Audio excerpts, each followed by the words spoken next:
allowed to be present on the floor. Others may be in the gallery.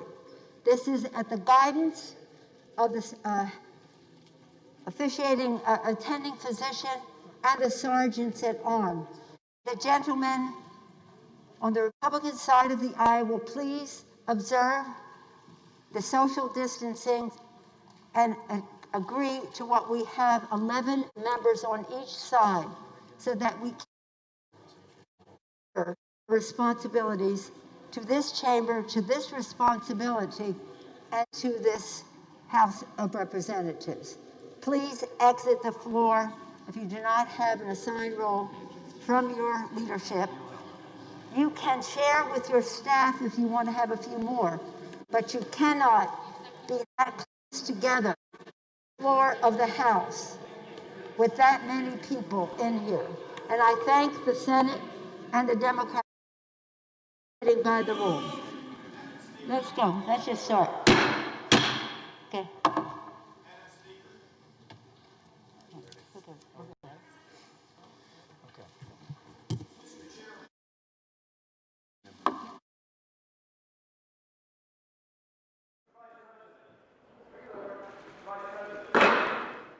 Madam Speaker and members of Congress, pursuant to the Constitution and the laws of the United States, the Senate and House of Representatives are meeting in joint session to verify the certificates and count the votes of the electors of the several states for President and Vice President of the United States.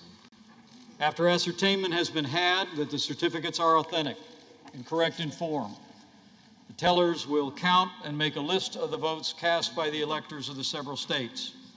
The tellers on the part of the two houses have taken their places at the clerk's desk. Without objection, the tellers will dispense with the reading of the formal portions of the certificates. After ascertaining that the certificates are regular in form and authentic, the tellers will announce the votes cast by the electors for each state, beginning with Alabama, which the parliamentarians advise me is the only certificate of vote from that state and purports to be a return from the state, and that has annexed to it a certificate from an authority of that state purporting to appoint or ascertain electors. Mr. Blunt. For what purpose does the gentleman from Virginia rise? Point of order, parliamentary inquiry, Mr. Vice President. In order to follow with the Speaker's instructions that only a limited number of people be on the floor, may I ask how one would make an objection or make a parliamentary inquiry in the future if you're not on the floor but in the gallery? Just under section 18, just read the first one. Under Section 18 of Title III of the United States Code, debate is not permitted in the joint session. You want to hand the teller? Gentleman's recognized. I'm not attempting to debate. I'm trying to find out how a parliamentary inquiry or a parliamentary point of order would be made in following with the Speaker's request that most of us not be on the floor. How do you make one of those points of order when you don't know what's going to happen later? Respectfully, the gentleman's parliamentary inquiry constitutes debate, which is not permitted in the joint session under Section 18 of Title III United States Code. With that, Mr. Blunt.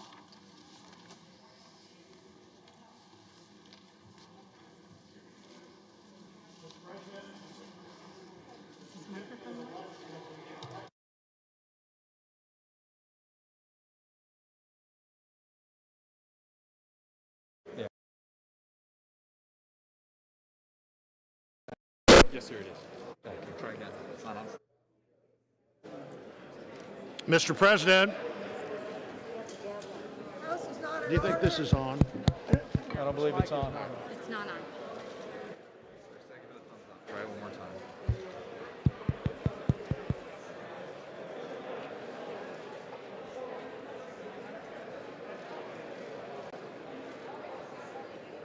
Is it working? I think it is.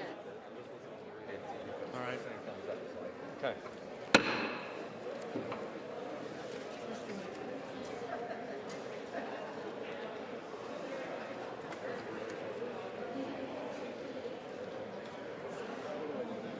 He's could ask what you want.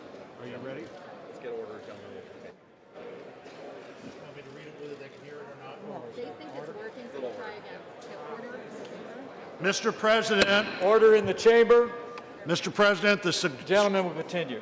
the certificate of the electoral vote of the state of Alabama seems to be regular in form and authentic, and it appears therefrom that Donald J. Trump of the state of Florida received 9 votes for president, and Michael R. Pence of the state of Indiana received 9 votes for vice president. Are there any objections to counting the certificate of vote of the state of Alabama that the teller has verified appears to be regular in form and authentic? Hearing none. This certificate from Alaska, the parliamentarians advise me, is the only certificate of vote from that state that purports to be a return from the state, and that has annexed to it a certificate from an authority of the state purporting to appoint and ascertain electors.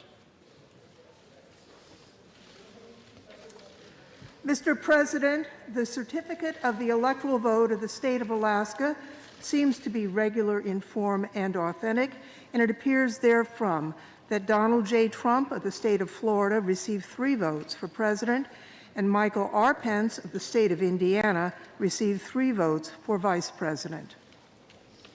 Are there any objections to counting the certificate of vote of the state of Alaska that the teller has verified appears to be regular in form and authentic?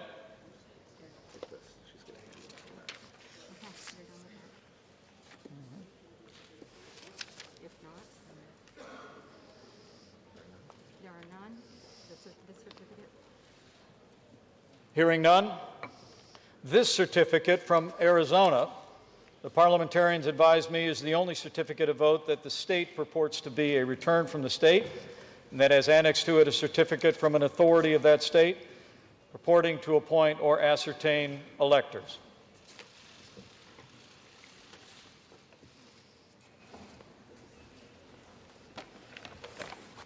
Mr. President, the certificate of the electoral vote of the state of Arizona seems to be regular in form and authentic, and it appears therefrom that Joseph R. Biden, Jr.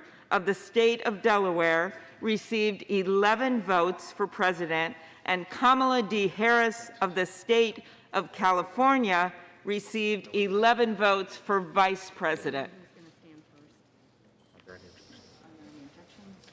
Are there any objections to counting the certificate of vote of the state of Arizona that the teller has verified appears to be regular in form and authentic?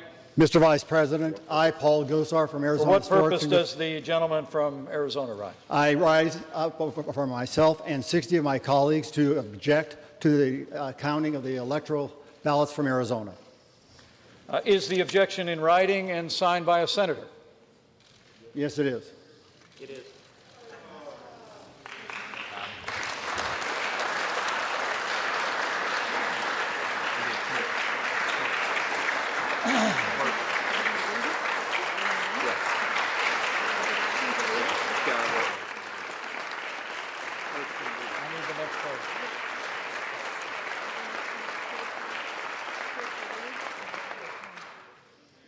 An objection presented in writing and signed by both a representative and a senator complies with the law, Chapter 1 of Title 3 of the United States Code.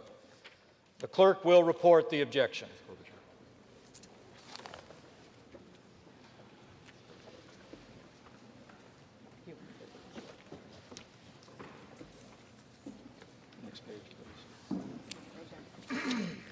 Objection to counting the electoral votes of the state of Arizona. We, a member of the House of Representatives and a United States Senator, object to the counting of the electoral votes of the state of Arizona on the ground that they were not, under all of the known circumstances, regularly given.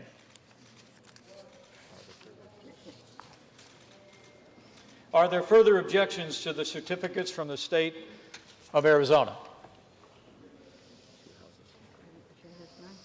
The chair hears none. The two houses will withdraw from joint session. Each House will deliberate separately on the pending objection and report its decision back to the joint session. The Senate will now retire to its chamber.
So tell me about what you expect to be doing today.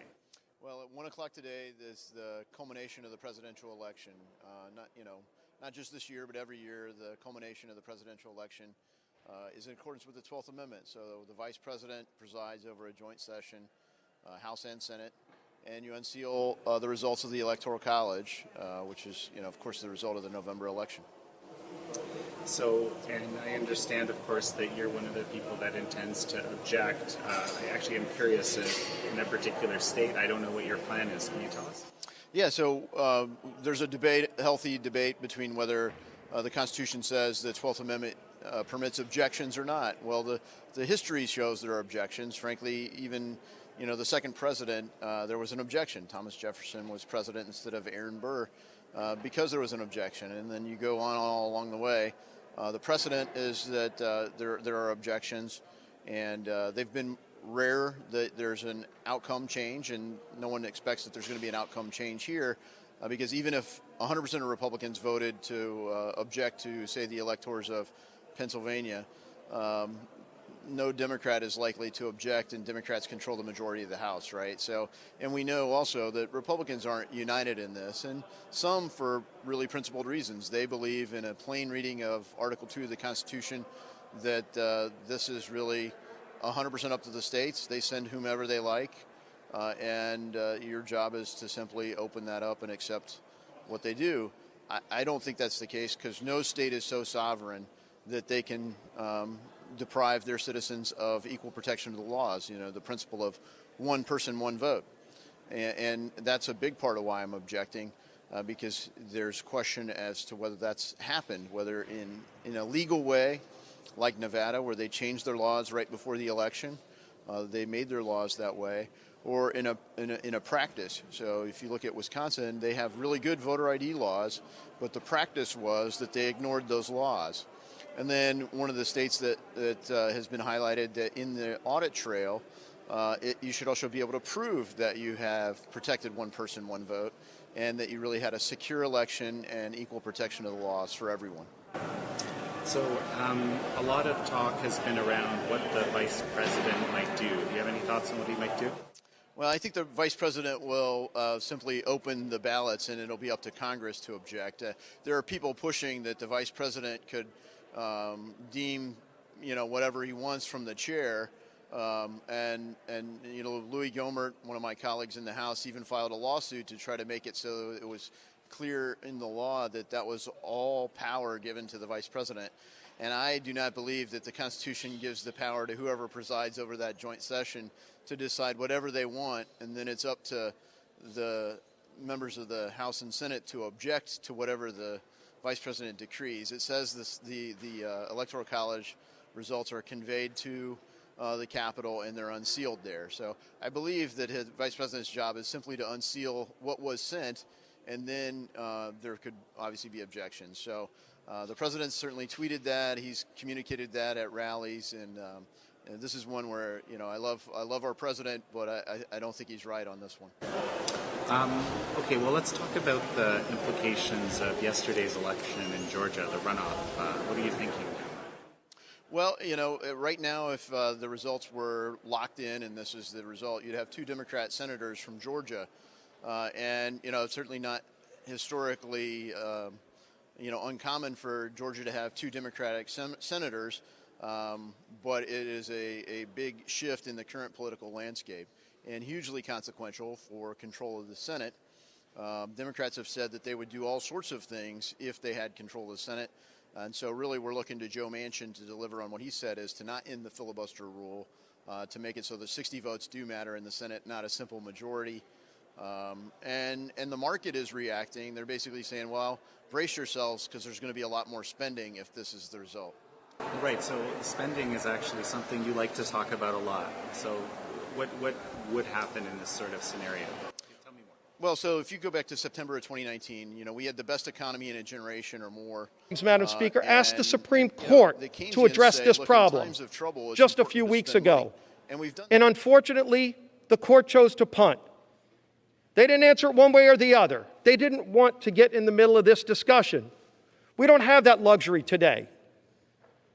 We have to discuss this. We have to fix this. In fact, on our first full day of this Congress, many of us brought legislation onto the House floor to start fixing the problems with our elections, to restore integrity to the election process, which has been lost by so many millions of Americans.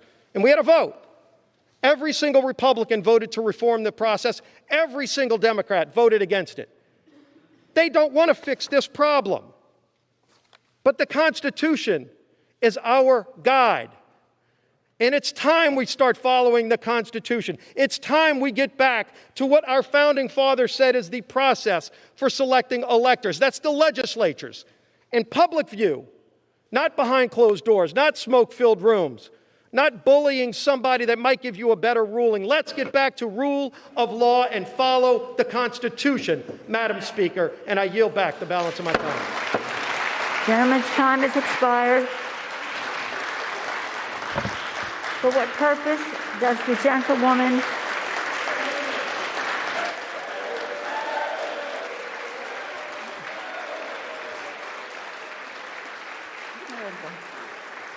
It's over now. I thought it was Jamie. For what purpose does the gentlewoman from California seek recognition? To strike the last word.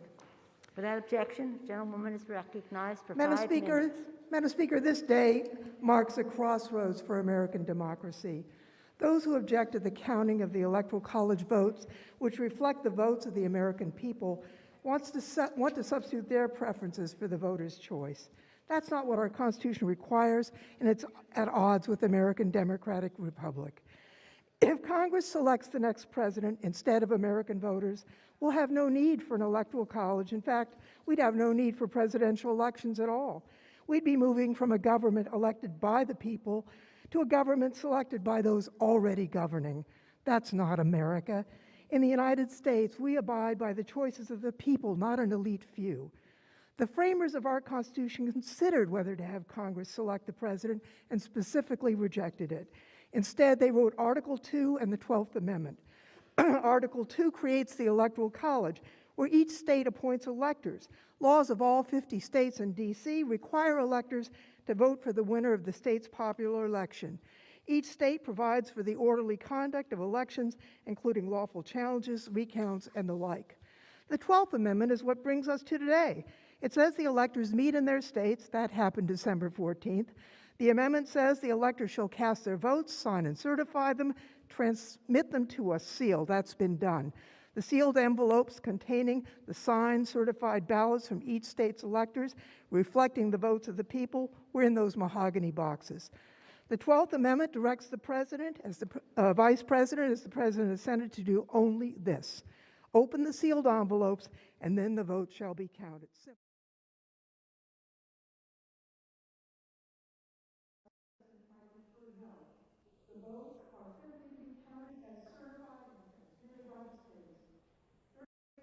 After which the chair will put the question, shall the objection be sustained?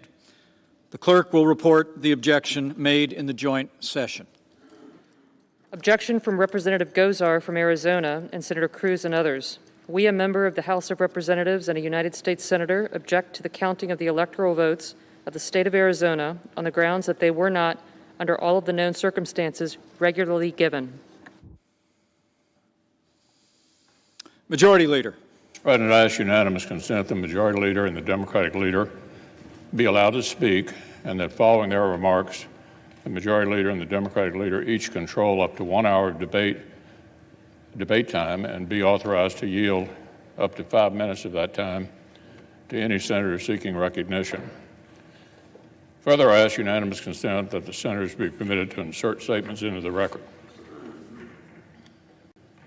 Is there objection? Without objection, so ordered. Mr. President. Majority Leader. We're debating a step that has never been taken in American history. Whether Congress should overrule the voters and overturn a presidential election. I've served 36 years in the Senate. This will be the most important vote I've ever cast. President Trump claims the election was stolen. The assertions range from specific local allegations to constitutional arguments to sweeping conspiracy theories. I supported the president's right to use the legal system. Dozens of lawsuits received hearings in courtrooms all across our country. But over and over, the courts rejected these claims, including all-star judges whom the president himself has nominated. Every election, we know, features some illegality and irregularity, and of course, that's unacceptable. I support strong state-led voting reforms. Last year's bizarre pandemic procedures must not become the new norm. But my colleagues, nothing before us proves illegality anywhere near the massive scale that would have tipped the entire election. Nor can public doubt alone justify a radical break when the doubt itself was incited without any evidence. The Constitution gives us here in Congress a limited role. We cannot simply declare ourselves a national board of elections on steroids.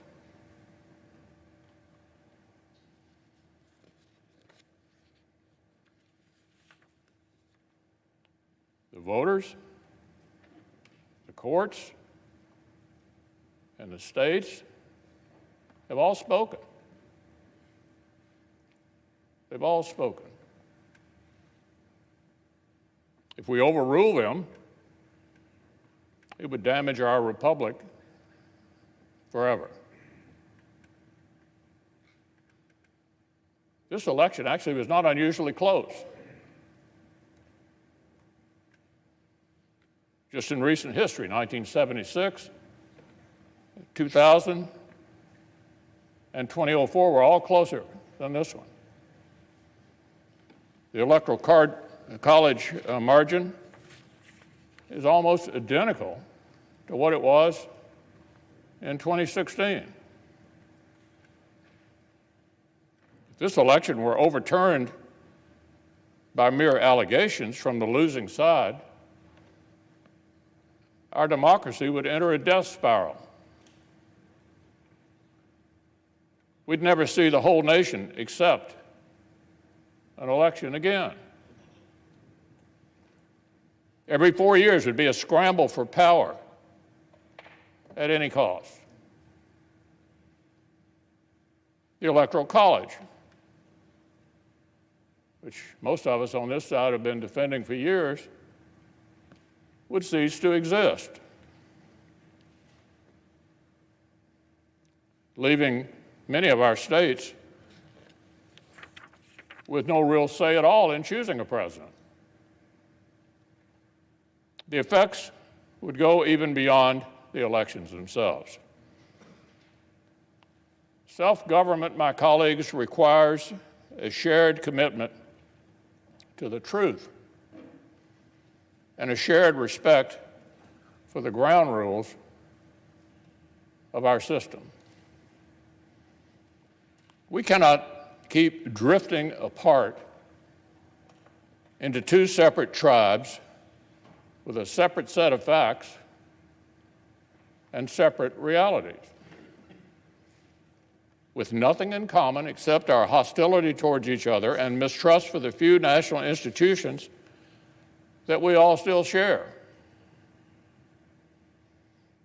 Every time in the last 30 years that Democrats have lost a presidential race, they've tried a challenge just like this. After 2000 after 2004, after 2016.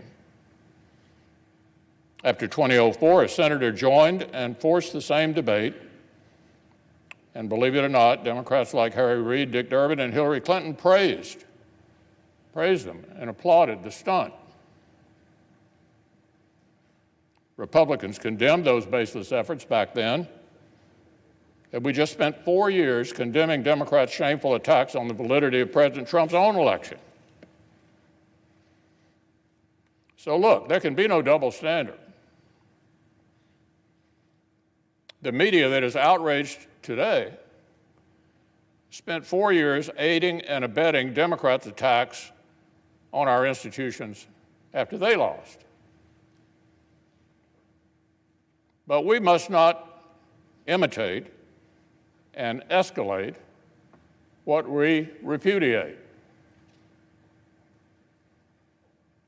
Our duty is to govern for the public good. The United States Senate has a higher calling than an endless spiral of partisan vengeance.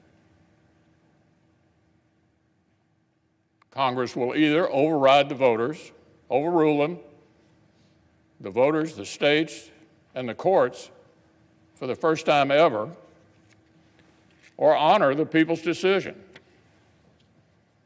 Will either guarantee Democrats' delegitimizing efforts after 2016 become a permanent new routine for both sides, or declare that our nation deserves a lot better than this. We'll either hasten down a poisonous path where only the winners of election actually accept the results,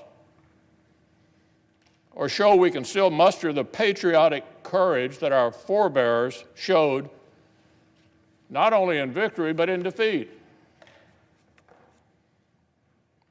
The framers built the Senate to stop short-term passions from boiling over and melting the foundations of our republic.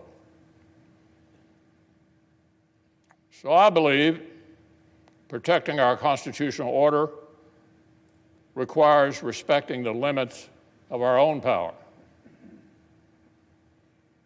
It would be unfair and wrong to disenfranchise American voters and overrule the courts and the states on this extraordinarily thin basis. And I will not pretend such a vote would be a harmless protest gesture while relying on others to do the right thing. I will vote to respect the people's decision and defend our system of government as we know it. Leader.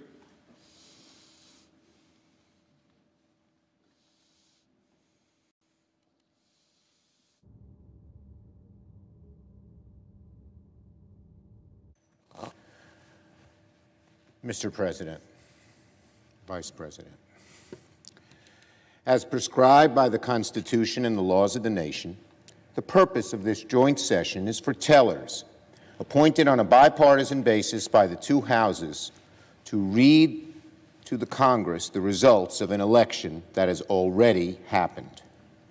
We are here to receive an announcement of a vote that has already been certified by every state in the Union and confirmed by the courts many times over. We're here to watch the current Vice President open envelopes and receive the news of a verdict that has already been rendered. It is a solemn and august occasion, no doubt, but it is a formality. The Congress does not determine the outcome of elections, the people do. The Congress is not endowed with the power to administer elections. Our states are given that power. By the end of the proceedings today, it will be confirmed once again something that is well known and well settled. The American people elected Joe Biden and Kamala Harris to be the next President and Vice President of the United States. And yet, a number of our colleagues have organized an effort to undermine and object to that free and fair election. They're in the minority. They will lose. They know that. They have no evidence of widespread voter fraud upon which to base their objections. That's because there is none. There is none. Not brought before any of the courts successfully. They know that President Trump and his allies have suffered a defeat in court after court across the country, losing no fewer than 62 legal challenges. And I might add, many Republican-appointed judges, some appointed by President Trump, rendered those decisions. They know, you all know, that Joe Biden and Kamala Harris are going to be sworn in as President and Vice President of the United States on January 20th. But they are going to object to the counting of the vote anyway. And in the process, they will embarrass themselves, they will embarrass their party, and worst of all, they will embarrass their country. This insurrection was fortunately discouraged by the leadership of the majority party, but it was not quelled. It is a very sad comment on our times that merely accepting the results of an election is considered an act of political courage. Sadder and more dangerous still is the fact that an element of the Republican Party believes their political viability hinges on the endorsement of an attempted coup. That anyone, much less an elected official, would be willing to tarnish our democracy in order to burnish their personal political fortunes. Over the course of the afternoon, and however far into the evening this band of Republican objectors wants to take us, senators of goodwill from both sides of the aisle will explain why these challenges must be dismissed. The senators from states whose electoral votes are being challenged will explain how the allegations of fraud are baseless. And a substantial bipartisan majority must vote to put down these objections and defend the sanctity of our elections and indeed, our great and grand democracy. Because that's what we're talking about today. The health of our democracy. This wonderful, beautiful, grand democracy where the peaceful passing of the torch is extolled by school children in the second grade, but not by some here.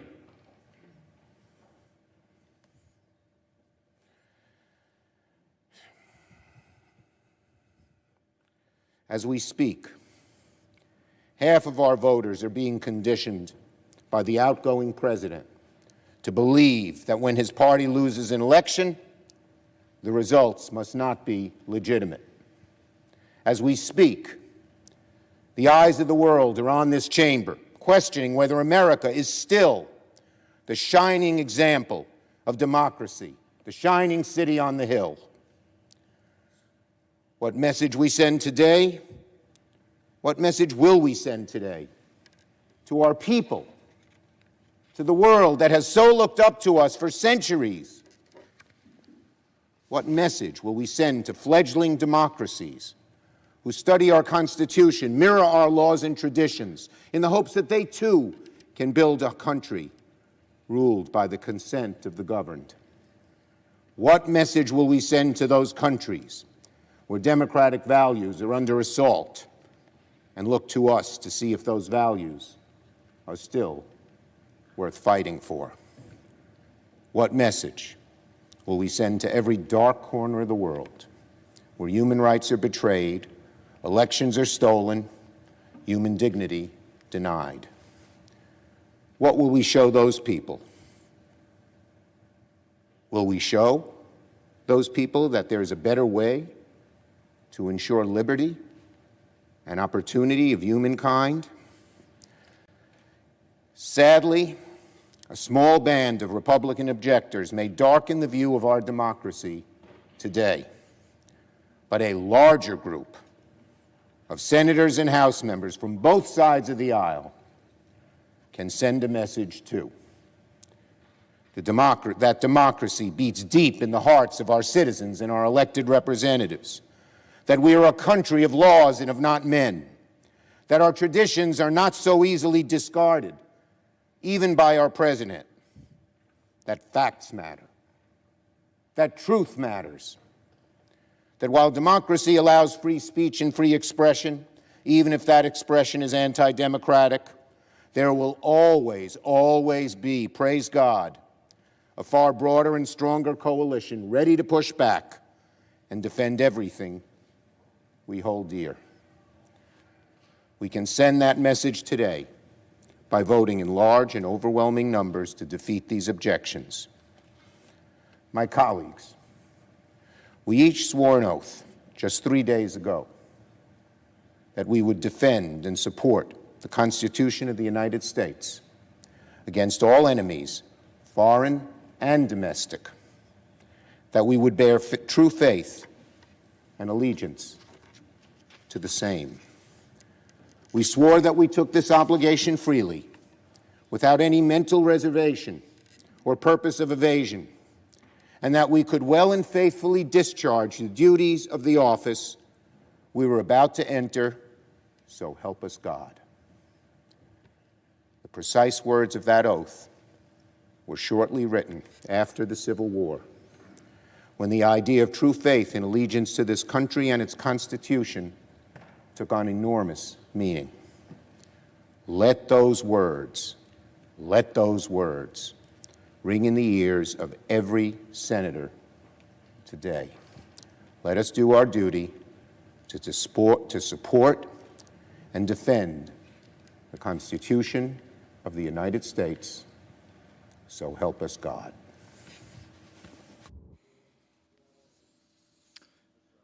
Majority Leader. I yield up to 5 minutes to the Senator from Texas, Senator Cruz. Mr. President. Senator. We gathered together at a moment of great division, at a moment of great passion. We have seen, and no doubt will continue to see, a great deal of moralizing from both sides of the aisle. But I would urge to both sides perhaps a bit less certitude and a bit more recognition that we are gathered at a time when democracy is in crisis. Recent polling shows that 39% of Americans believe the election that just occurred, quote, was rigged. You may not agree with that assessment, but it is nonetheless a reality for nearly half the country. I would note it is not just Republicans who believe that. 31% of independents agree with that statement. 17% of Democrats believe the election was rigged. Even if you do not share that conviction, it is the responsibility, I believe, of this office to acknowledge that is a profound threat to this country and to the legitimacy of any administrations that will come in the future. I want to take a moment to speak to my Democratic colleagues. I understand your guy is winning right now. If Democrats vote as a bloc, Joe Biden will almost certainly be certified as the next president of the United States. I want to speak to the Republicans who are considering voting against these objections. I understand your concerns, but I urge you to pause and think. What does it say to the nearly half the country that believes this election was rigged if we vote not even to consider the claims of illegality and fraud in this election? And I believe there's a better way. The leaders just spoke about setting aside the election. Let me be clear, I am not arguing for setting aside the result of this election. All of us are faced with two choices, both of which are lousy. One choice is vote against the objection.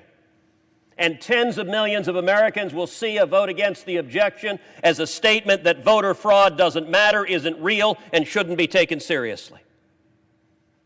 And a great many of us don't believe that. On the other hand, most, if not all of us, believe we should not set aside the results of an election just because our candidate may not have prevailed.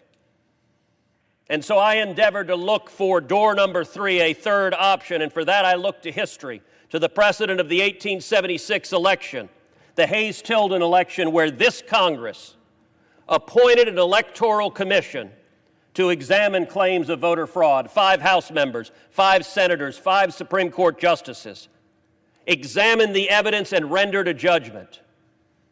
And what I would urge of this body is that we do the same, that we appoint an electoral commission to conduct a 10-day emergency audit, consider the evidence, and resolve the claims. For those on the Democratic aisle who say there is no evidence, they've been rejected, then you should rest in comfort. If that's the case, an electoral commission would reject those claims. But for those who respect the voters, simply telling the voters, go jump in a lake, the fact that you have deep concerns is of no moment to us. That jeopardizes, I believe, the legitimacy of this and subsequent elections. The Constitution gives to Congress the responsibility this day to count the votes. The framers knew what they were doing when they gave responsibilities to Congress. We have a responsibility, and I would urge that we follow the precedent of 1877.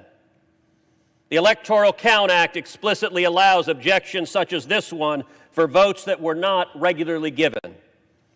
And let me be clear, this objection is for the state of Arizona, but it is broader than that. It is an objection for all 6 of the contested states to have a credible, objective, impartial body hear the evidence and make a conclusive determination. That would benefit both sides. That would improve legitimacy of this election. And so let me urge my colleagues, all of us take our responsibility seriously. I would urge my colleagues, don't take perhaps the easy path, but instead act together, astonish the viewers, and act in a bipartisan sense to say we will have a credible and fair tribunal, consider the claims, consider the facts, consider the evidence, and make a conclusive determination whether and to what extent this election complied with the Constitution and with federal law.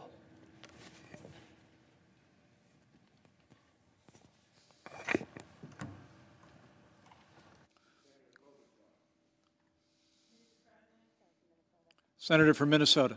Mr. President, I first would like to say I appreciate the words of our leader, Senator Schumer, as well as Senator McConnell's call for a higher calling. January 6th is not typically a day of historical significance for our country. For centuries, this day is simply the day that we receive each state's certified electoral votes, and it has come and gone without much fanfare. In fact, this is only the 3rd time in 120 years that the Senate has gathered to debate an objection, and as Senator Cruz well knows, both times these objections were resoundingly defeated. The last time the vote was 74-1. Why?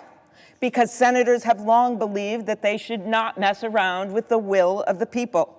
They have understood the words of our great former colleague John McCain from the state of Arizona, who once said that nothing in life is more liberating than to fight for a cause larger than yourself. In this case, my colleagues, our cause, despite our political differences, is to preserve our American democracy, to preserve our republic, because as someone once said long ago, it's a republic if you can keep it. Now, I appreciate all my Democratic and Republican colleagues who have joined our ranks of coup fighters, who have stood up for our democracy, who stand tall for our republic, and who believe in an ideal greater than ourselves, larger than our political parties. That ideal is America. And Senator Cruz, he knows this. On January 20th, Joe Biden and Kamala Harris will be sworn in as President and Vice President of the United States. He knows that President-elect Biden won more votes than any president in history and more than 7 million more votes than President Trump. Despite the unfounded conspiracy theories Senator Cruz touts, he knows that high-ranking officials in President Trump's own Homeland Security Department have concluded that the 2020 election was, quote, the most secure in American history. And if he wants to improve the numbers in his own party that he just mentioned of people believing in our elections, maybe he should start consulting with them. Or maybe he should start consulting with former Attorney General Barr, who said that he has found no evidence of widespread fraud in the 2020 election. We don't have to go back to 1877, my colleagues. Senator Cruz knows that 80 judges, including conservative judges, including judges confirmed in this chamber, nominated by President Trump, has thrown out these lawsuits, calling them baseless, inadequate, and contrary both to the plain meaning of the constitutional text and common sense. And he knows that all 10 living defense secretaries, including both of Trump's defense secretaries, Dick Cheney, Donald Rumsfeld, William Cohen, he knows that all these leaders have come together to say that these scurrilous attacks on our democracy must stop, and we must allow for a peaceful transition of power. Senator Sinema will fill you in on the specific facts as to why this election was sound and true in Arizona, but a summary. President Trump received 1,661,686 votes in the state. President-elect Biden won 1,672,143 votes, meaning that he won the state by 10,457 votes. On November 30th, after Arizona's Republican governor, the Secretary of State, the Attorney General, and the conservative Chief Justice of the Arizona Supreme Court certified the results of the election, the governor actually said, "We do elections well here in Arizona. The system is strong." 8 post-election lawsuits brought in Arizona to challenge the results were dismissed by judges.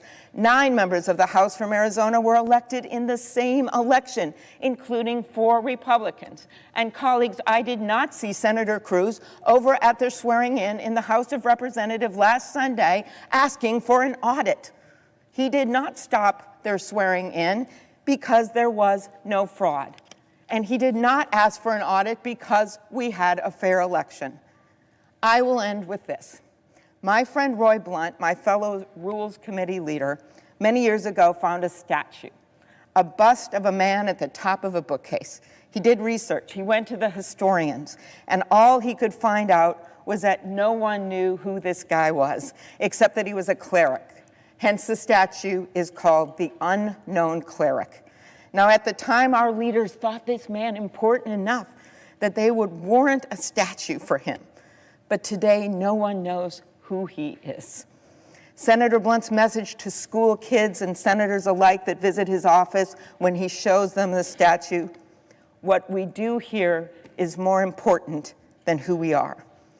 Senators, what matters is not our futures, not our own short-term destinies. What matters is our democracy's destiny. Because I think many of us know that people will not know who we are 100 years from now or 200 years from now. But what they will know is this. They will know what we did today, how we voted today, and that is more important than who we are. It's a republic if we can keep it. Thank you, Mr. President. I yield the floor. Majority Leader. I yield up to 5 minutes to the Senator from Pennsylvania, Senator Toomey. Senator from Pennsylvania. Thank you, Mr. President, and I intend later to address the specifics of Pennsylvania if and when an objection is raised with regard to Pennsylvania. For now, I want to address my remarks to what I think is the fundamental question being posed by the objectors. And that is, does Congress have the constitutional authority to decide which states' Electoral College votes should be counted and which should not, based on how well we think they ran their elections? This is what the objectors are really asking us to do, to federalize elections by rejecting Electoral College votes from states whose processes they say they disapprove of, and thereby having Congress select the President of the United States instead of the American people? The answer, Mr. President, is no. There is no such authority under the Constitution. The Constitution assigns to the states the responsibility to conduct elections. It's clear in Article 2, Section 1. It leaves courts with the responsibility to adjudicate disputes, and it assigns to Congress the ministerial function of counting ballots, except for extreme circumstances, such as when a state sends competing slates of electors to Congress. Which brings me to the 1877 precedent. Some objectors claim to merely want a commission to conduct an audit and then let states decide whether to send different electors. Well, first, the situations are not at all analogous. In 1877, Congress had before it 2 slates of electors from several states. Here, there are no Trump electors from swing states. There's just Biden electors. Second, legislatures from the swing states, they've already spoken. They've made their decision. They've chosen not to send us alternative electors. Third, a commission? Really? It's completely impractical, and we all know it, with 14 days to go before a constitutionally mandated inauguration. But look at it this way. If the objectors are right, and it really is Congress's job to sit in judgment on the worthiness of the state's electoral processes, then what's the criteria for acceptable election processes? What investigations have been conducted of these processes? What body has deemed that certain states' processes are unacceptable? What opportunities were these states given to challenge the findings? Why are the objectors objecting only to swing states that President Trump lost? What about the ones he won? I don't know, North Carolina. What about California? They have ballot harvesting, I'm told. If this is all supposed to be Congress's job, you'd think we'd have answers to these questions and procedures in place, because we would have done this every 4 years, right? But we don't, because it's not our job. If we adopt this new precedent that we sit in judgment of states' processes, then we're federalizing the election law. We would necessarily have to establish the permissible criteria and rules for the state's elections. The ballot harvesting example, it's illegal in some states. It's encouraged in others. Does it become mandatory or forbidden depending on who's in control of Congress? And as the leader pointed out, it would be the end of the Electoral College. And the Electoral College is the mechanism by which the people select the president. But if Congress gets to decide which states get to vote in the Electoral College, then clearly Congress is selecting the president, not the people. Whichever party controls both houses of Congress would control the presidency. The public would never tolerate Congress picking the president instead of themselves, so they'd abolish the Electoral College, as many of our colleagues would like to do. And the end of the Electoral College, of course, means the nation will be governed by a handful of big blue states and regions that can drum up very large numbers. Mr. President, the Constitution does not assign to Congress the responsibility to judge the worthiness of state election processes, nor its adherence to its rules. That's the responsibility of the states and the courts. Let me conclude with this. I voted for President Trump. I publicly endorsed President Trump. I campaigned for President Trump. I did not want Joe Biden to win this election. But there's something more important to me than having my preferred candidate sworn in as the next president, and that's to have the American people's chosen candidate sworn in as the next president. A fundamental defining feature of a democratic republic is the right of the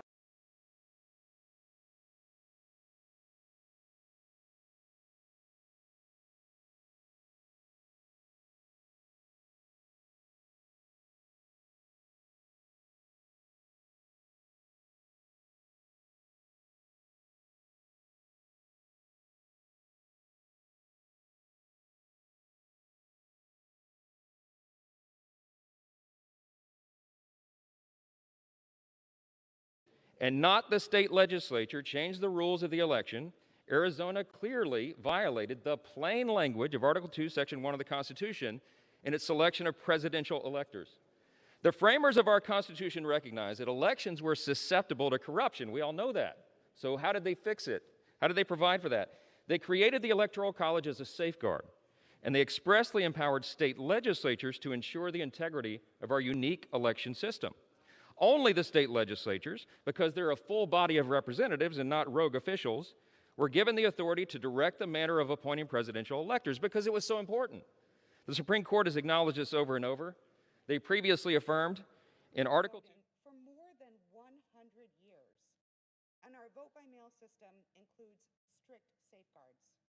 All ballots include tracking mechanisms and tamper-resistant envelopes. Election staff are trained to authenticate signatures. And Arizona imposes severe criminal punishments for ballot tampering. The Arizona election produced bipartisan results in which members of both parties won races. And these results have been confirmed by stakeholders. Legislature, friends, they were changed by judges. And those actions taken by the judiciary were not limited to mere interpretations of existing law. No, they were substantive, wholesale changes to those statutes. That's a usurpation of the authority that the legislature had. That usurpation was repeated across the country this year. It's the primary reason. It's one of the reasons why the election of 2020 became riddled with an unprecedented number of serious allegations of fraud and irregularities all over the country. National polls, as has been said, indicate that a huge percentage of Americans now have serious doubts about not just the outcome of this presidential contest, but also the future reliability of our election system itself. Since we are convinced that the election laws in Arizona and some other key states were changed in this unconstitutional manner, we have a responsibility today. The slates of electors produced under those modified laws are thus unconstitutional. They are, quote, not regularly given or lawfully certified as required by the Electoral Count Act, and they're invalid on their face. That's just the conclusion that you have to reach. Given these inescapable facts, we believe we have no choice today but to vote to sustain objections to those slates of electors. Mr. Raskin and others today have cited the 12th Amendment, and they cite Article 2, Section 1, Clause 3. Remember that, Clause 3, and they've asserted that Congress has only one narrow role today. We're just supposed to count the electoral votes that have been submitted. But those advocates have overlooked a critical first principle. Their assertion is only true so long as Congress first is convinced that the electoral votes that are produced by a process that violated the Constitution is there. We got to get through Clause 2 of Article 2, Section 1 before we get to Clause 3 is the point. Look, in our unique system, Congress is positioned as the last bulwark in a presidential election to ensure the Constitution has been followed. Indeed, in just two decades ago, the Supreme Court spoke to this. They plainly acknowledged this important deliberative role of Congress. It was the famous Bush v. Gore litigation that everybody remembers from 2000. In a per curiam opinion, meaning all 9 justices, it was unanimous. They noted strict adherence to the provisions of the Electoral Count Act may, quote, create a safe harbor for a state insofar as congressional consideration of its electoral votes is concerned. However, they said, unanimously, the court said, since Title III, Section 5 contains a principle of federal law that would assure finality of the state's determination if they followed all the prescriptions there, if a legislature, the will of the legislature is attempted to be changed by a state court, that is a problem. That, they said, Congress might deem to be a change in the law. That's precisely why we're here right now. Go read Bush v. Gore and you'll see this. Chief Justice William Rehnquist and Scalia and Thomas joined in a concurring opinion 8 days later, and they reiterated this point. A significant departure from the legislature's scheme for appointing presidential electors presents a federal question.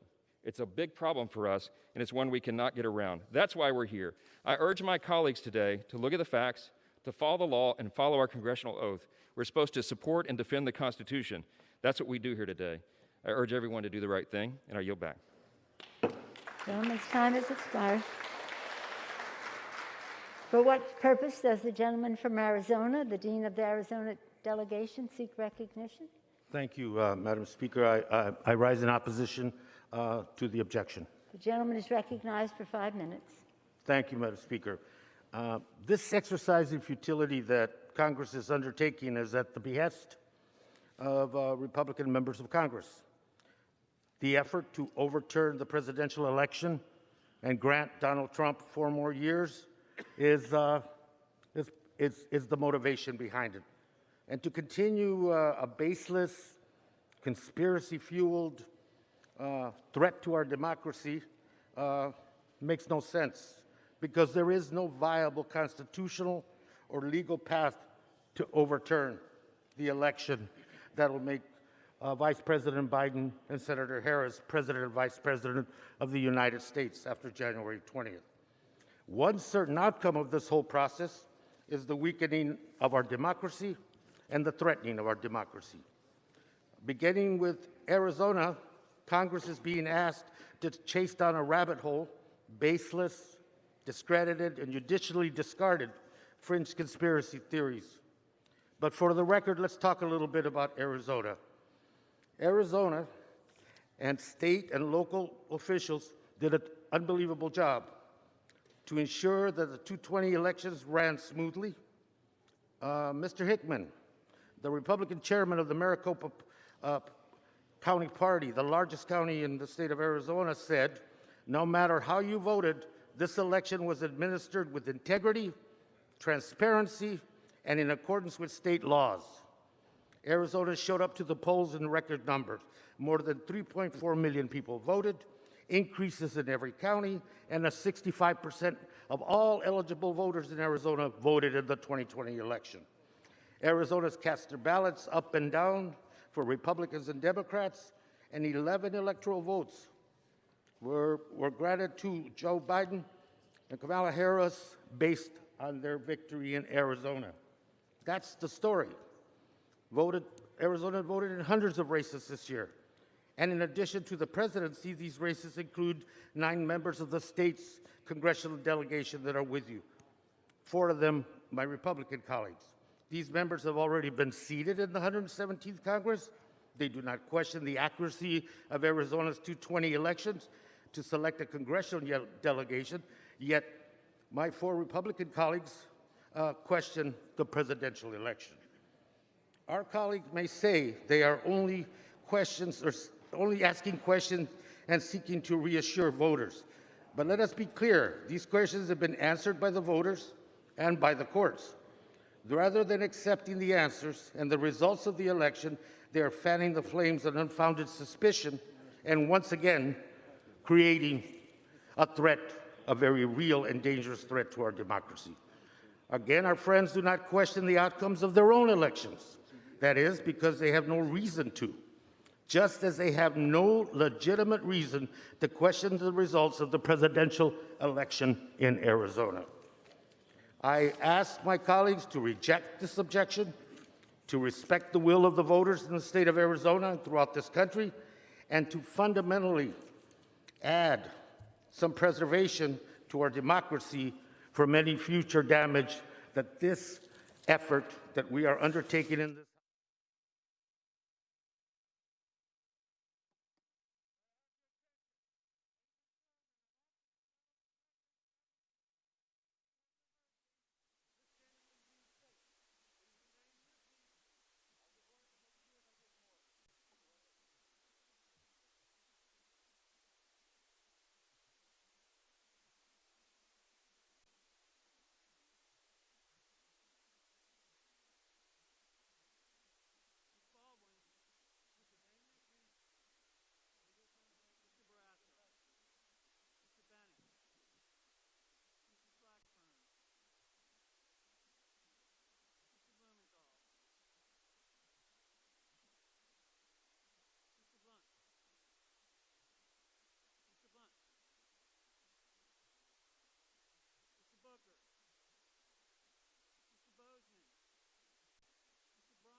error was 1/10 of that at 0.03%. By the way, a 3% error rate at minimum is 90,000 ballots. After finding the 3% error rate, the court stopped the audit and refused to go further. In Arizona, as my attachments make clear, mail-in ballots were altered on the first day of counting, as shown in data graphs we provide, and is concluded by data analysts. Over 400,000 mail-in ballots were altered, switched from President Trump to Vice President Biden, or completely erased from President Trump's totals. The proof is in the counting curves, the curves that cannot occur except with odds so rare and unlikely that winning the Mega Millions lottery is more probable. Mr. Speaker, can I have order in the chamber? The House will be in order.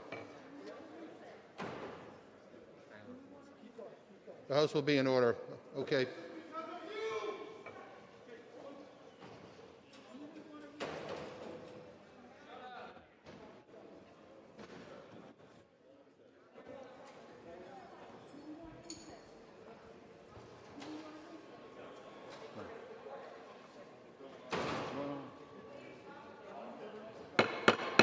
The House will be in order.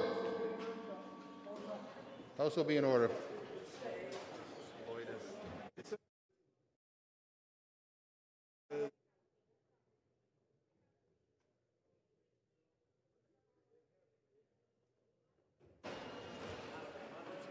Members will take their seats.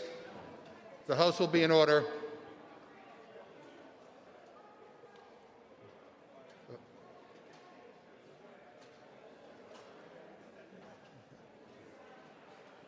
Okay.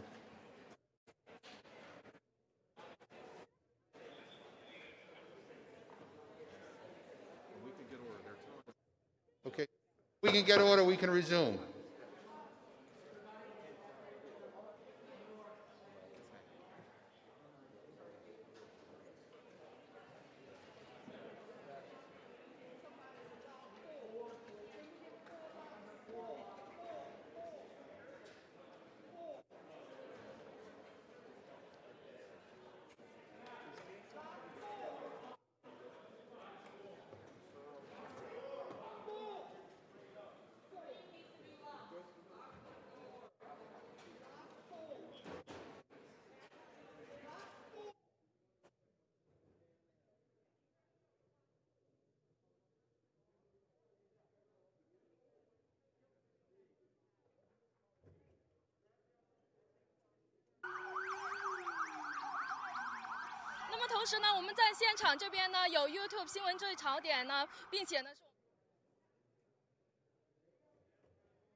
Without objection, the chair declares the House in recess pursuant to Clause 12B of Rule 1.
got you out, bro.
How's it feel to be censored? I'm here as a representative of North Carolina, particularly the 13th district, but also for those millions of Americans who feel that something really went wrong on November 3rd with the presidential election. Maybe they've seen fraud in some of the 6 states, but we feel that North Carolina, we feel that we had a fairly fair election there, but now we're concerned that the other 6 states that I'm going to be objecting to really skewed the electoral count. And even Ruth Bader Ginsburg said this is the ultimate day of consequence. And she said that 20 years ago last month. So I'm going to be objecting to the 6 states today. You know, I believe what I expect will happen is that he acts in a ministerial role and that he does not object to that. Now, the Vice President and the President seem to be on different pages here. I suspect that Mike Pence, being someone who has been in the U.S. House before as a representative from Indiana, he will follow tradition and precedent and that he will not object. And I believe that he believes that he does not have the power to do so. So, well, given the types of things you're telling me here, what do you feel the significance of your objection is going to be? What can you accomplish through it? I think, we are representatives. This is a republic, and we need to speak for the people that actually sent me here, that sent us here. I think we need to address this. This is not, to me, about overturning an election. This is about let's move this into debate so that we can air this out. You know, one tack by several of the senators has been, let's have a 10-day window to fully examine the claims that we're going to address today. I think that's very fair. I am going to object to the 6 states, and if somehow, and I even sent a letter to Nancy Pelosi, Jan, saying, look, this historically has been a bipartisan issue. 4 years ago, Democrats, and I'm going to be quoting today when I speak on the floor, from some Democrats 4 years ago. We have other cases, 1968, all the way back to 1877, when this has been done before. But I really think that we're representatives, and we need to call out what we see, and we see real problems in the 6 states. Well, so you're probably aware of how things are going in the Georgia runoff. I know things aren't finished, or there's still questions up in the air, but certainly there's a direction that's been taken. Now, is there any consequence of what is happening in Georgia with respect to what you think will happen today in the joint session? Well, I think there's definitely an emotional consequence. I mean, that's a real tough night in Georgia. Look, again, we're still waiting on some results, and we're hoping and praying. And this is about the republic. This is about America versus socialism. And we want to make sure that it was a fair election in Georgia. Kelly Loeffler, as I understand it, will be traveling here to be objecting as a senator. And of course, it takes somebody from the House for each state. It takes someone from the House and someone from the Senate. So perhaps she'll be objecting to Georgia. Yeah, I think at last count we had 13 senators that are attending, and I think 77. That's our tally anyway. You may know more total that intend to object. It's going to be a big number, and we're seeing more by the hour come out, especially on the House side. And in terms of the impact on your district, you're saying that you believe it was a fair situation in North Carolina. In terms of your district, what do you think the impact is? Well, I have it's a fairly conservative district. It represents 10 counties in the middle of North Carolina. It's largely transportation, logistics, agriculture. It's a fantastic district. But they're looking at, of course, it takes the 15 electoral votes from North Carolina.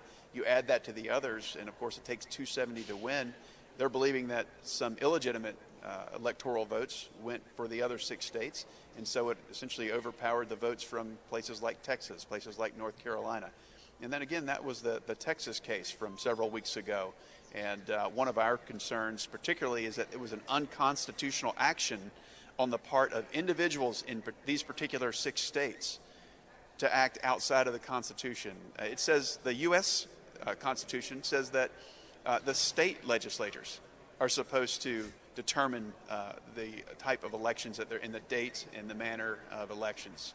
But we had secretaries of state all the way down to county clerks, governors, making decisions that should have been the part only of the state legislators. So they see the Constitution violated. And I see the Constitution violated, and that's why one of the reasons I'm objecting today. So, I mean, you may have alluded to this already, but, best case scenario for you, how does this play out? Well, look, I have to look beyond myself. I have to look to all Republicans and, of course, the whole House and, of course, our whole country. I think Americans need to know that they are being heard. We don't always win. Some people could say, again, as I spoke about earlier, this is not about overturning an election. This is not just about President Trump. This is about preservation of the Republic and making sure that millions of Americans know that we have fair and integral elections and that their vote counts. We want to count every legal vote.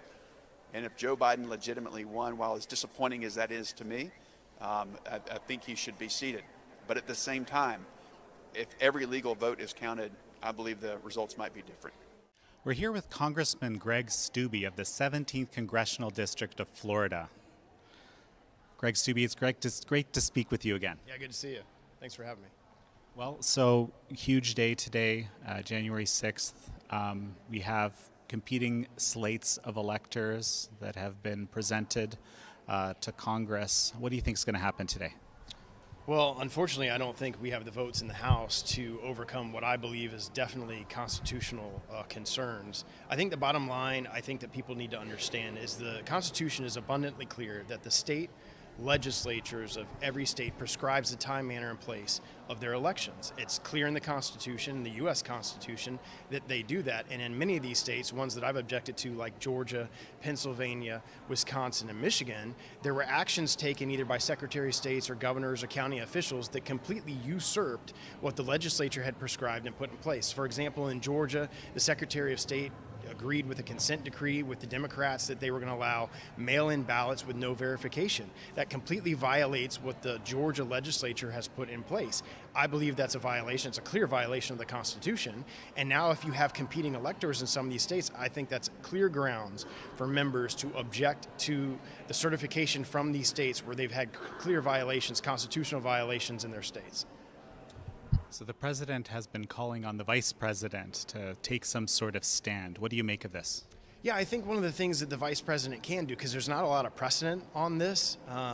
You go back to 1877 where there was a lot of things that were going on, but there's not a lot of case law to be able to flush out what his real responsibilities can be as the vice president. But one of the things that I think he has clear jurisdiction to do is in the states that have competing electors, send back instructions to those state legislatures, which under the Constitution have the power to have the time, manner, and prescribe the electors and appoint the electors, for them to be able to come to an agreement on the electors when they've sent competing electors and deal with some of the problems that we've seen in some of these states. Yesterday, there was a Wisconsin representative who filed a resolution that laid out specific instances where Wisconsin law had been violated in violation of what the legislature had put in place. This is a clear violation of the Constitution.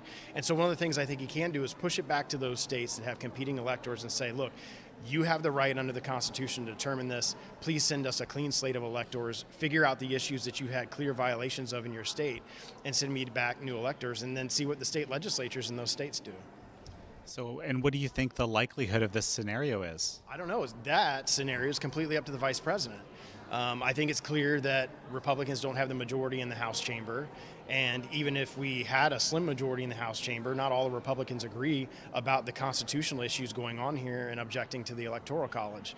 So I think as far as the House votes, we're not going to be successful on that, but I do think there are things that the vice president can do. It'll be interesting to see what he's going to do. He hasn't talked about specifically the direction he's going to take, and looking forward to being a part of history today. And I think the Pennsylvania legislature is actually calling for him to take, is it 10 days leave or somehow order that. Do you know anything about this? Some of the articles that I've read as of this morning, there was like 88 different legislators in these different states that are calling on him to delay the certification for 10 days and then call a new joint session of Congress so that those individual states can kind of flush out some of these competing electors. So, our viewership here might be guessing that you have a bit of a legal background with everything that you've been talking about. I know you've been vocal about this call that was leaked, the Secretary of State speaking with the President. There's been all sorts of buzz about what the implications of that call are, what it actually meant. Tell me your perspective.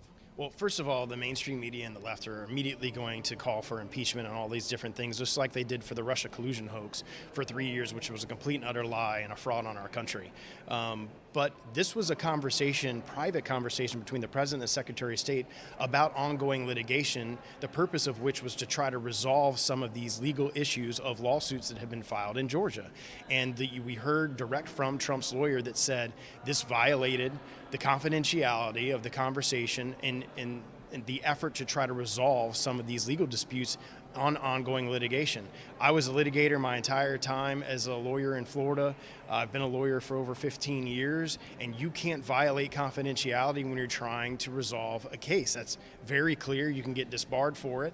And I think obviously, this was 100% purely political on behalf of the Secretary of State or whoever it was that made this recording public. It should have never been recorded to begin with. And I think it's, again, the constant attacks that this president had to withstand for the last 4 years. So do you think the way this last election played out is a reflection of these attacks as well? I do, and if you look at in the states that we've had all of the problems, again, these are states that usurp the will of the legislature by allowing things like unverified mail-in ballots, which you don't know who they came from. You don't know if they're electors of those individual states or if they're even qualified to vote in those individual states, and that's hugely problematic, one, for fair and free elections in our country, and two, for the individual legislatures that have created law and for individual elected officials to just completely usurp the will of these individual state legislatures. So, you know, we had yesterday a big election in Georgia, the runoffs. Do they have any implication on what's going to happen today or the decisions people will be making today, in your opinion? Yeah, again, same thing. You saw Republican counties by like 9:30, 10 o'clock, 99% of the precincts reporting. In these democratically run bigger counties, like 30% precincts reporting by 10 o'clock. And suddenly over the night, hundreds of thousands of ballots came. And again, because they can accept mail-in ballots that are non-verified and you have no idea who these people are or if there even are people or if they're, like we saw video before, pulling suitcases of ballots and counting them that weren't actually real ballots, is hugely problematic to our country, to our republic, and hugely problematic to the people that went out and vote that are qualified voters in the state of Georgia. You know, in Georgia there were, you know, after the presidential election or the original election, I guess, there were all sorts of concerns and changes that were requested, but not many of the changes were actually implemented.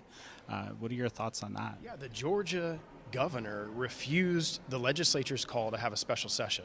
In Florida, the Speaker and the Senate President have the ability to call a special session. That's what would have occurred in Florida if we would have identified issues that needed to be addressed before the next election. You could have called a special session, addressed them, and the governor in Georgia refused to do that. And I think that's going to come back and be something that the voters of Georgia, especially Republican voters of Georgia, is going to remember in his next reelection, because he had an obligation to the citizens of that state to ensure that they had free and fair elections. He had the legislators calling for a special session. Why wouldn't you do that and fix the problems that you have? And again, the will of the legislature of these states is paramount in the Constitution. So the president just recently today said that this particular the presidential election, the outcome is even more important now that the Georgia results have been coming in. Your thoughts? Yeah, you're going to see our country violently lurch to the left, to the radical leftist progressive agenda, because there will be nothing stopping them. You know, we had Mitch McConnell in the Senate that was stopping all of the leftist progressive radical left legislation coming out from the House, stopping it in the Senate. You even see Democratic members of the House tweeting that now they can get done all these radical things they tried to get through the House will now go through the Senate, because if 50 Republicans vote no and 50 Democrats vote yes, Kamala Harris would be the tiebreak. And it's going to go to Joe Biden, and he's going to sign these bills. So over the next 2 years, you're going to see a violent lurch to the left. And that's not where the American people is. That's not where the majority of Americans are. They don't want to defund the police, Green New Deal, Medicare for all. They don't want these things. And that's what's going to end up happening in the next 2 years. Any final thoughts? Just thank you guys for what you do, and it's an honor to serve the citizens of the 17th District of Florida. I'm here with Congressman Mike Kelly of Pennsylvania. Congressman Kelly, great to speak with you. Thank you. Good to be with you. Well, you know, Pennsylvania, I've been wanting to speak with someone from Pennsylvania pretty urgently because, of course, the state legislature is now requesting more time to basically look at this whole question of electors. Tell me about that. Well, I think they recognize, they being the state legislature, that back in October of 2019, they made a huge mistake, and that's they changed our voting laws without doing an amendment, which would have been the proper way to do it. They just went ahead and changed our voting process, allowing the no excuse mail-in ballots, and they're now saying, wait a minute, that was a huge mistake. Let's take a look at it. And there's been so many irregularities that's taken place right across the board. They say, give us a little more time, let's investigate it. Let's make sure that what we're doing today doesn't forever give people get the point that they're not going to have any faith or trust in the system. So they say, let's stop now. Let's look at it so we can give our residents, our citizens, the opportunity to see that we're serious about this, and we're going to make sure that was done the right way and that every legitimate vote got counted. Are you in communication with any of the state members, and what are they telling you, if so? You know what? I have a lot of friends serving the state legislature, and obviously, why wouldn't we? Because we share a lot of the same constituents. I think what they're saying is there was a mistake made in Pennsylvania.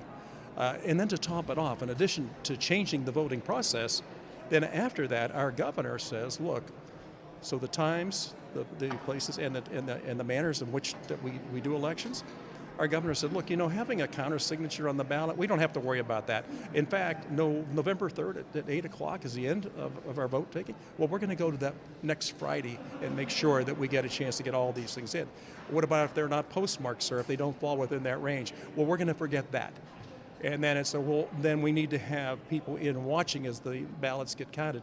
In some places, no, we weren't able to even get in. In another instance, beforehand, some of the votes that were brought in, the mail-in ballots, people were called and said, you need to come in and cure your ballot. I think you made a mistake on the way you voted. Those ballots weren't even supposed to be opened until November the 3rd. So there's a lot of inconsistencies and irregularities, and I think it's time to step back and do something that would restore the faith and confidence and the trust that the people in Pennsylvania and the rest of America has to have in our process of electing officials. So presumably you're here working on behalf of your Pennsylvania legislators, yes. And I'm guessing you're intending to object from what you're saying. And so what is the best case scenario for them and for you? I think that what we're looking at is a lot of different things. The part that I have is the unconstitutionality of Act 77. I think what we're looking for today, though, also is let's take a timeout.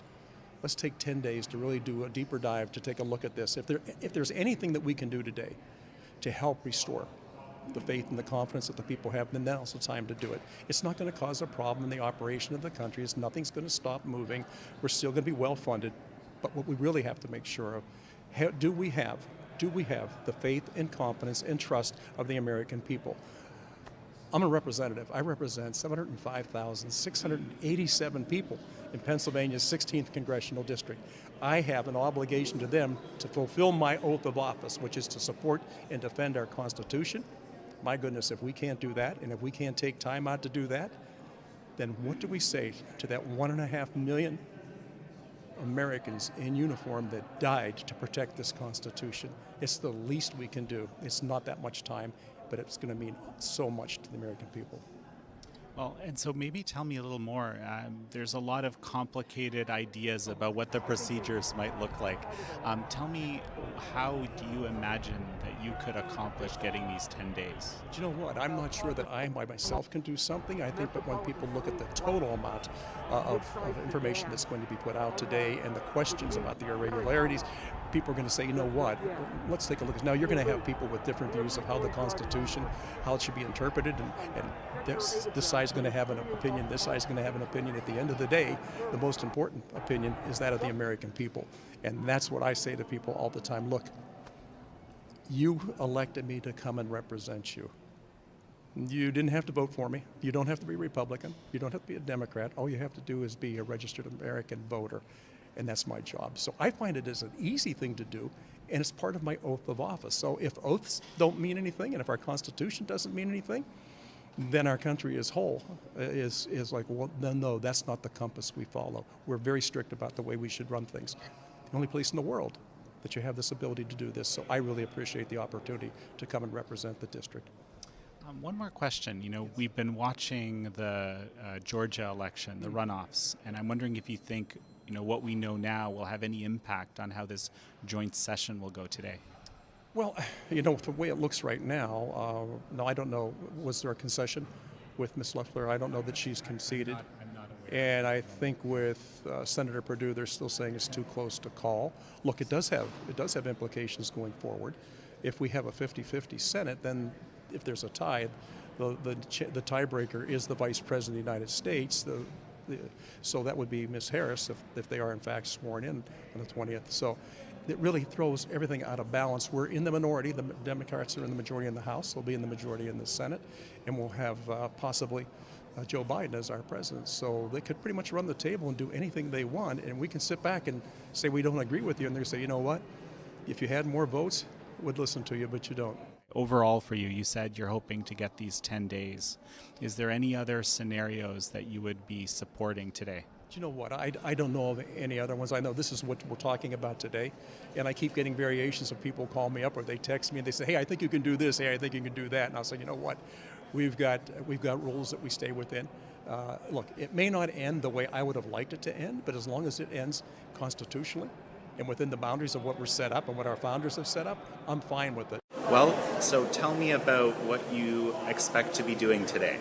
Well, at 1 o'clock today, there's the culmination of the presidential election. Not just this year, but every year, the culmination of the presidential election is in accordance with the 12th Amendment. So the Vice President presides over a joint session, House and Senate, and you unseal the results of the Electoral College, which is, of course, the result of the November election.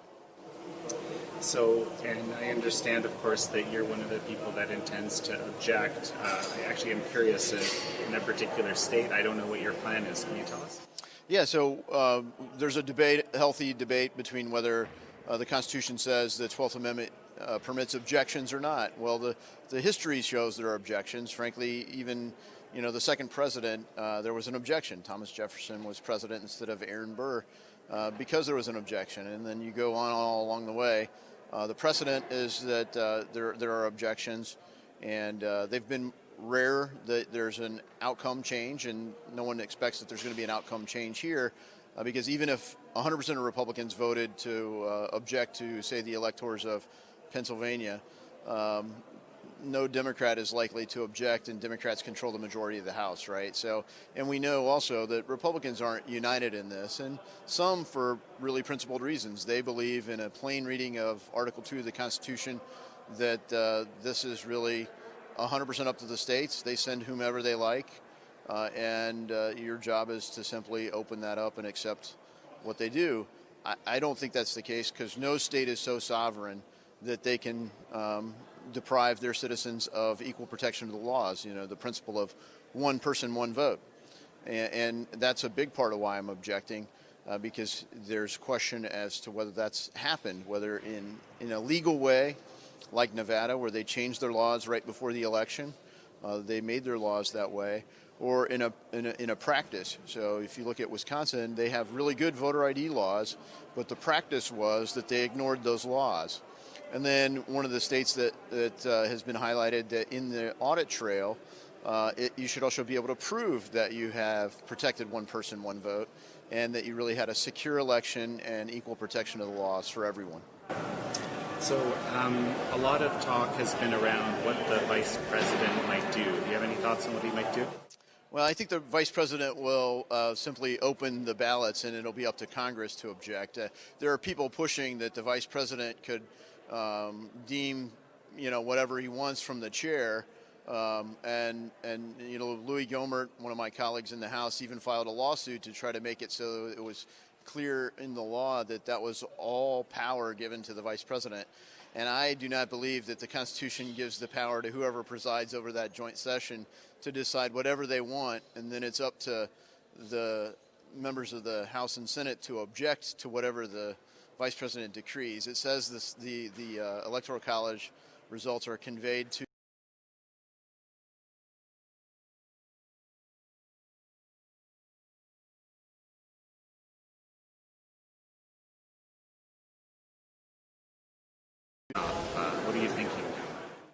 Well, right now, if the results were locked in and this is the result, you'd have 2 Democrat senators from Georgia. And, it's certainly not historically, uncommon for Georgia to have 2 Democratic senators, but it is a big shift in the current political landscape and hugely consequential for control of the Senate. Democrats have said that they would do all sorts of things if they had control of the Senate. And so really we're looking to Joe Manchin to deliver on what he said is to not end the filibuster rule, to make it so the 60 votes do matter in the Senate, not a simple majority.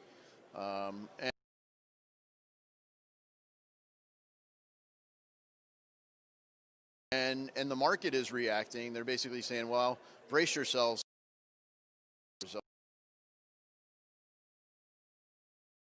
A lot. So what would happen in this sort of scenario?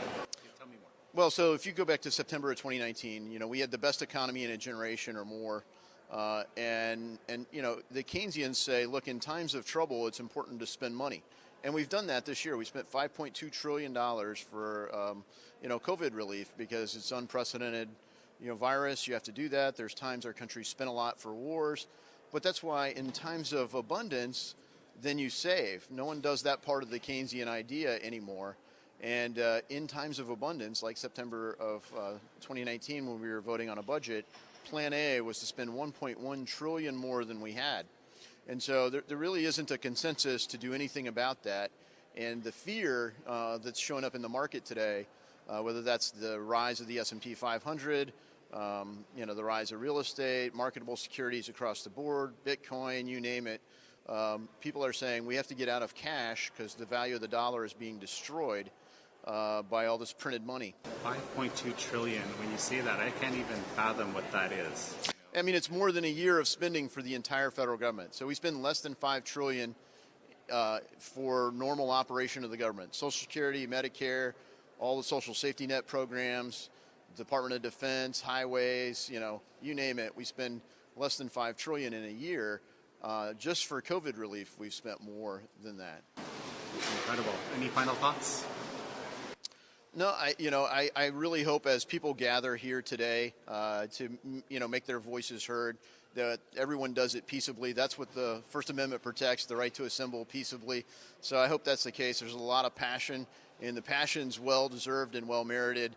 I just hope it stays peaceful. On a beautiful Washington, D.C. morning where, I don't know, what would you say, 500,000 people? At least 500,000 people. If you want to just pan this way, look at this unbelievable sea of all types of flags, mostly American. Oh my God, from almost every state. We've been talking to people for the last few hours, people from every state, West Virginia, Texas. Where are you from? I'm from Florida. Wow, Florida. I went to school in Florida. Amen. Not a woman. Amen. Amen to that. What brings you out here today? President Trump, we need to stop the steal. Wow, what do you think of the election thus far? I think it's not okay, and I have many choice bad words. One more question. Did you vote? Yes, I did. How many times? One time for Trump. See, how are you going to win like this?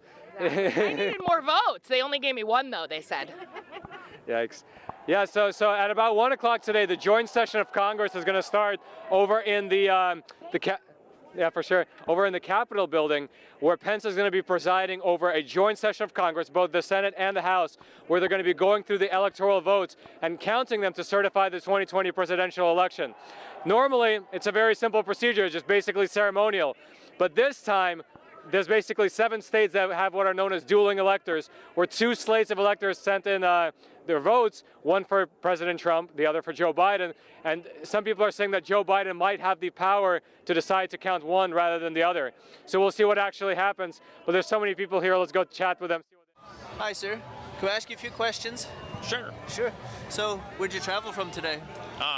From Pleasant Garden, North Carolina. Oh, wow. Did it take you long? It took me 5 hours. And why'd you feel so strongly about coming down? Because I've written a lot of stuff for President Trump. Oh. Yep. So I'm Claude Allen Davis Jr. So we're hoping that, through prayer, and I was up here with, just like this, so with Franklin Graham and Jonathan Cahn, when we had the prayer service at November the 26th. So I've been with them every step of the way, so here we are today, and we're hoping that we can get this thing turned around, which we will. And we see many people of faith here at the rally today. Where is the... Well, to me, I mean, the biggest thing, I mean, there's a reason why our ancestors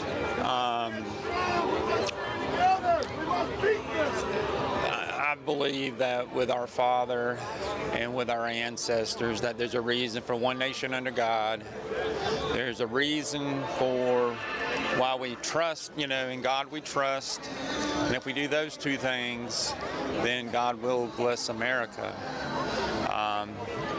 I think I was one of the few in 2016, and President Trump has been the best president we've ever had. I mean, you can see it. I look at it that his work speaks, and there's a certain character to that or so in the way, and I think that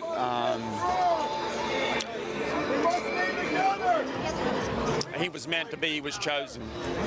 So, and for this time, and you can see there's been a lot of prophetic things that have happened along the way through, during his administration. I mean, currently we're all watching right now, we're real close, the peace, the Trump peace plan, that's starting to roll, and that's starting to flourish, and I feel that, there's a lot of things that our country, because we're ancestors, through Israel, or at least that's my belief, and a lot of things are parallel between our country and Israel, and that I'm hoping that,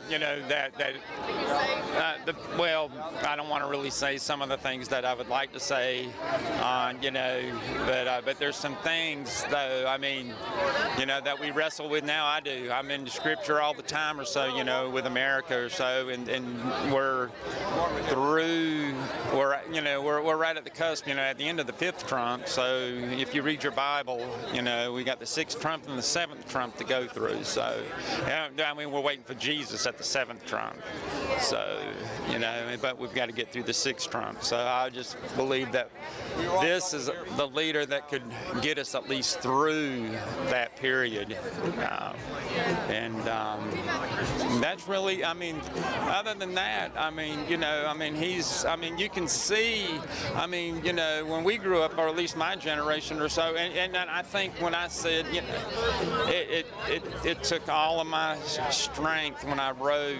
I mean, I think a lot of the stuff that I wrote was the Lord, using, or speaking through. That's how I look at it. Listen to this. USA, USA, USA, USA, USA, USA, USA. Okay. Can I ask? Thank you very much. What brings you out here today? Well, I'm here to stand for the United States, for the U.S. Constitution. I believe that it has been, this is a fraud. It's clearly a fraud. The election was a fraud. We've seen the evidence. Unfortunately, the judicial branch failed us. They failed to take our cases, so we, the people, had to be a witness for all of the fraud, and we witnessed it on TV. We watched all the hearings, and we'll be the final court of resort. Well, you're from Texas, right? From Texas, yes. How did you feel when the Supreme Court declined to hear the Texas case? I'm very betrayed. I don't know what the motivation was for that, but irregardless, we're going to keep pressing on. Every branch failed us. There's a lot of those congressional members that owe their seat to Donald Trump, because it's clear, the circumstantial evidence is clear. There was a landslide, and they were brought along with that landslide. Now's their time to pony up. They need to do what's right today. Wow. So. Thank you so much. Super strong words. So I was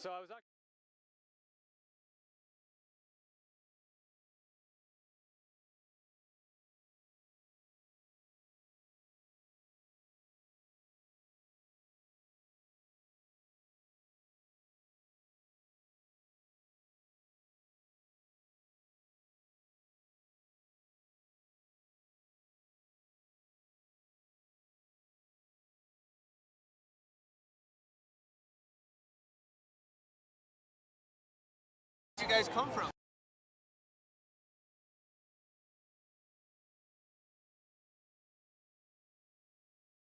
So I came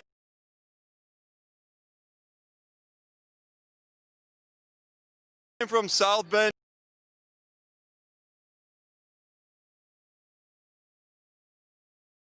Indiana.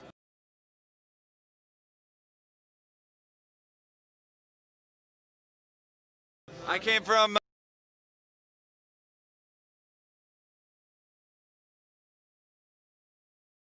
Miami, Florida, but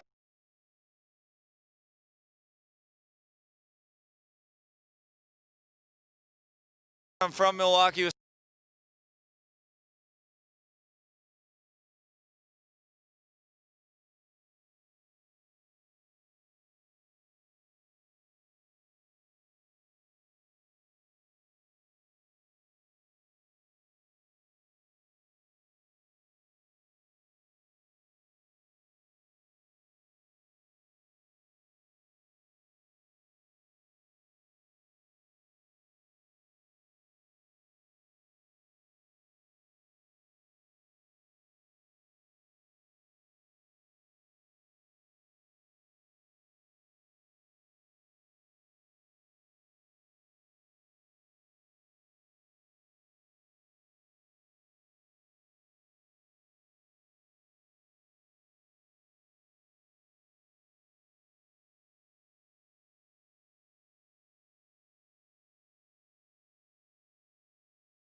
Yeah, we're here to stick to the Constitution. We're here to try and help save America.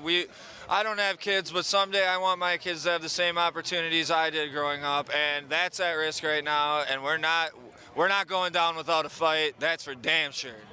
And how have you guys felt about the past couple of months? Anything upset you or? Well, absolutely. There's been mounds and mounds of election fraud going on in this country, and we just can't have that. We need fair and free elections here, and you know, the deep state has to go.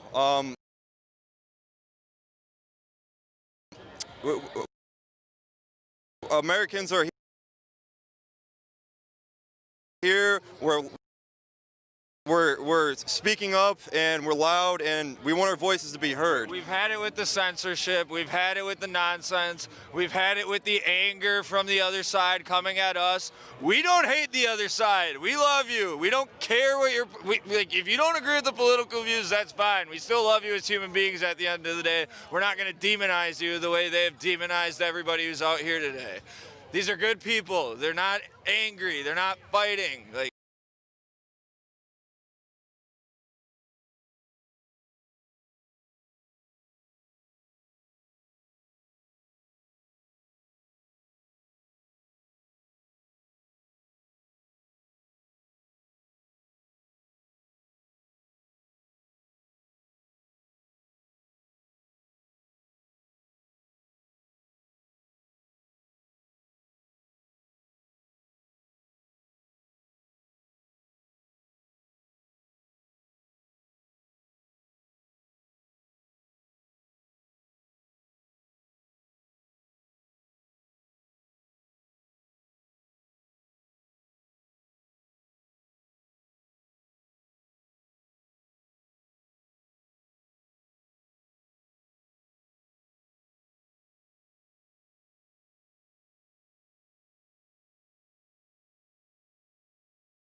The law.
Say they might be Antifa members dressed as Trump supporters, but again, we can't know for sure.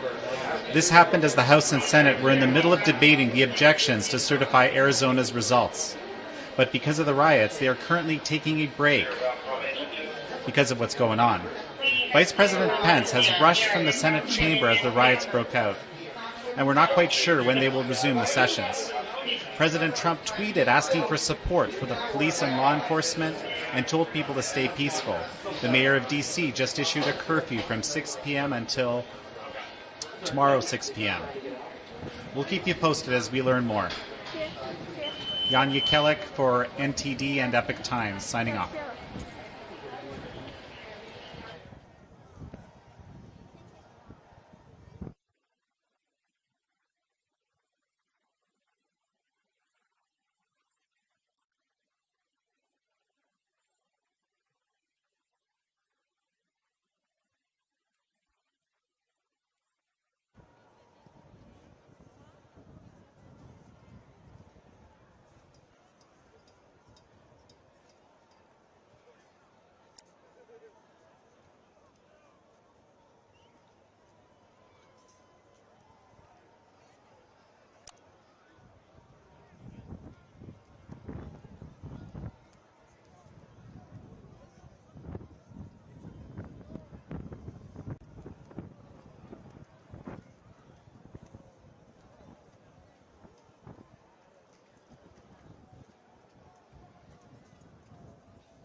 Congressman Greg Murphy, North Carolina 3, locked down in the basement of the Longworth House office building.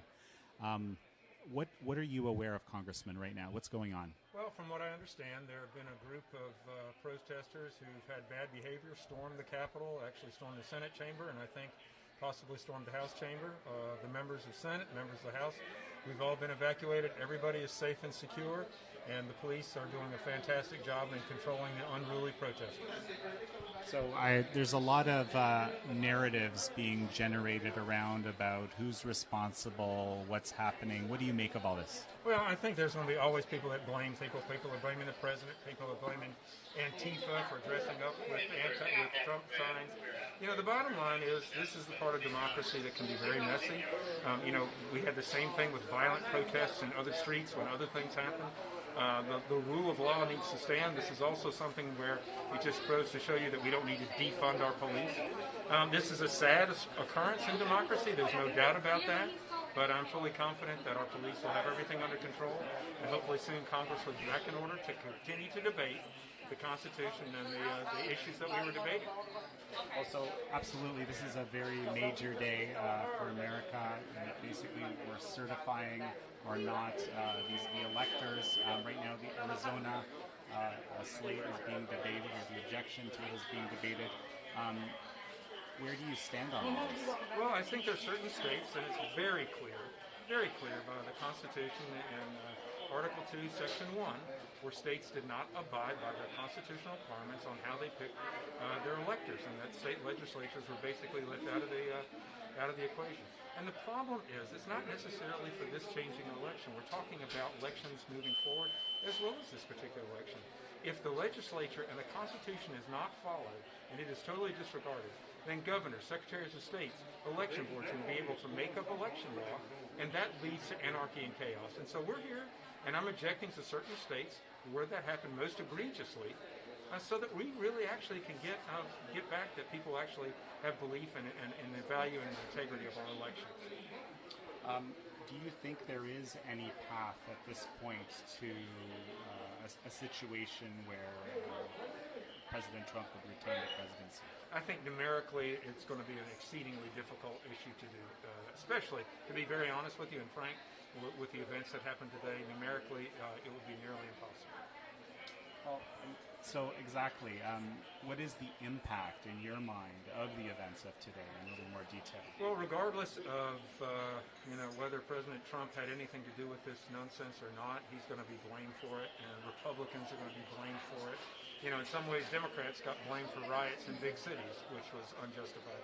What we have here today is a group of unruly protesters who disregarded the law, disregarded the boundaries of the Capitol, and should be punished accordingly. Any final thoughts? I think we're good. Congressman Greg Murphy, such a pleasure to speak with you. Thank you. Y'all have a great day. Okay. We good?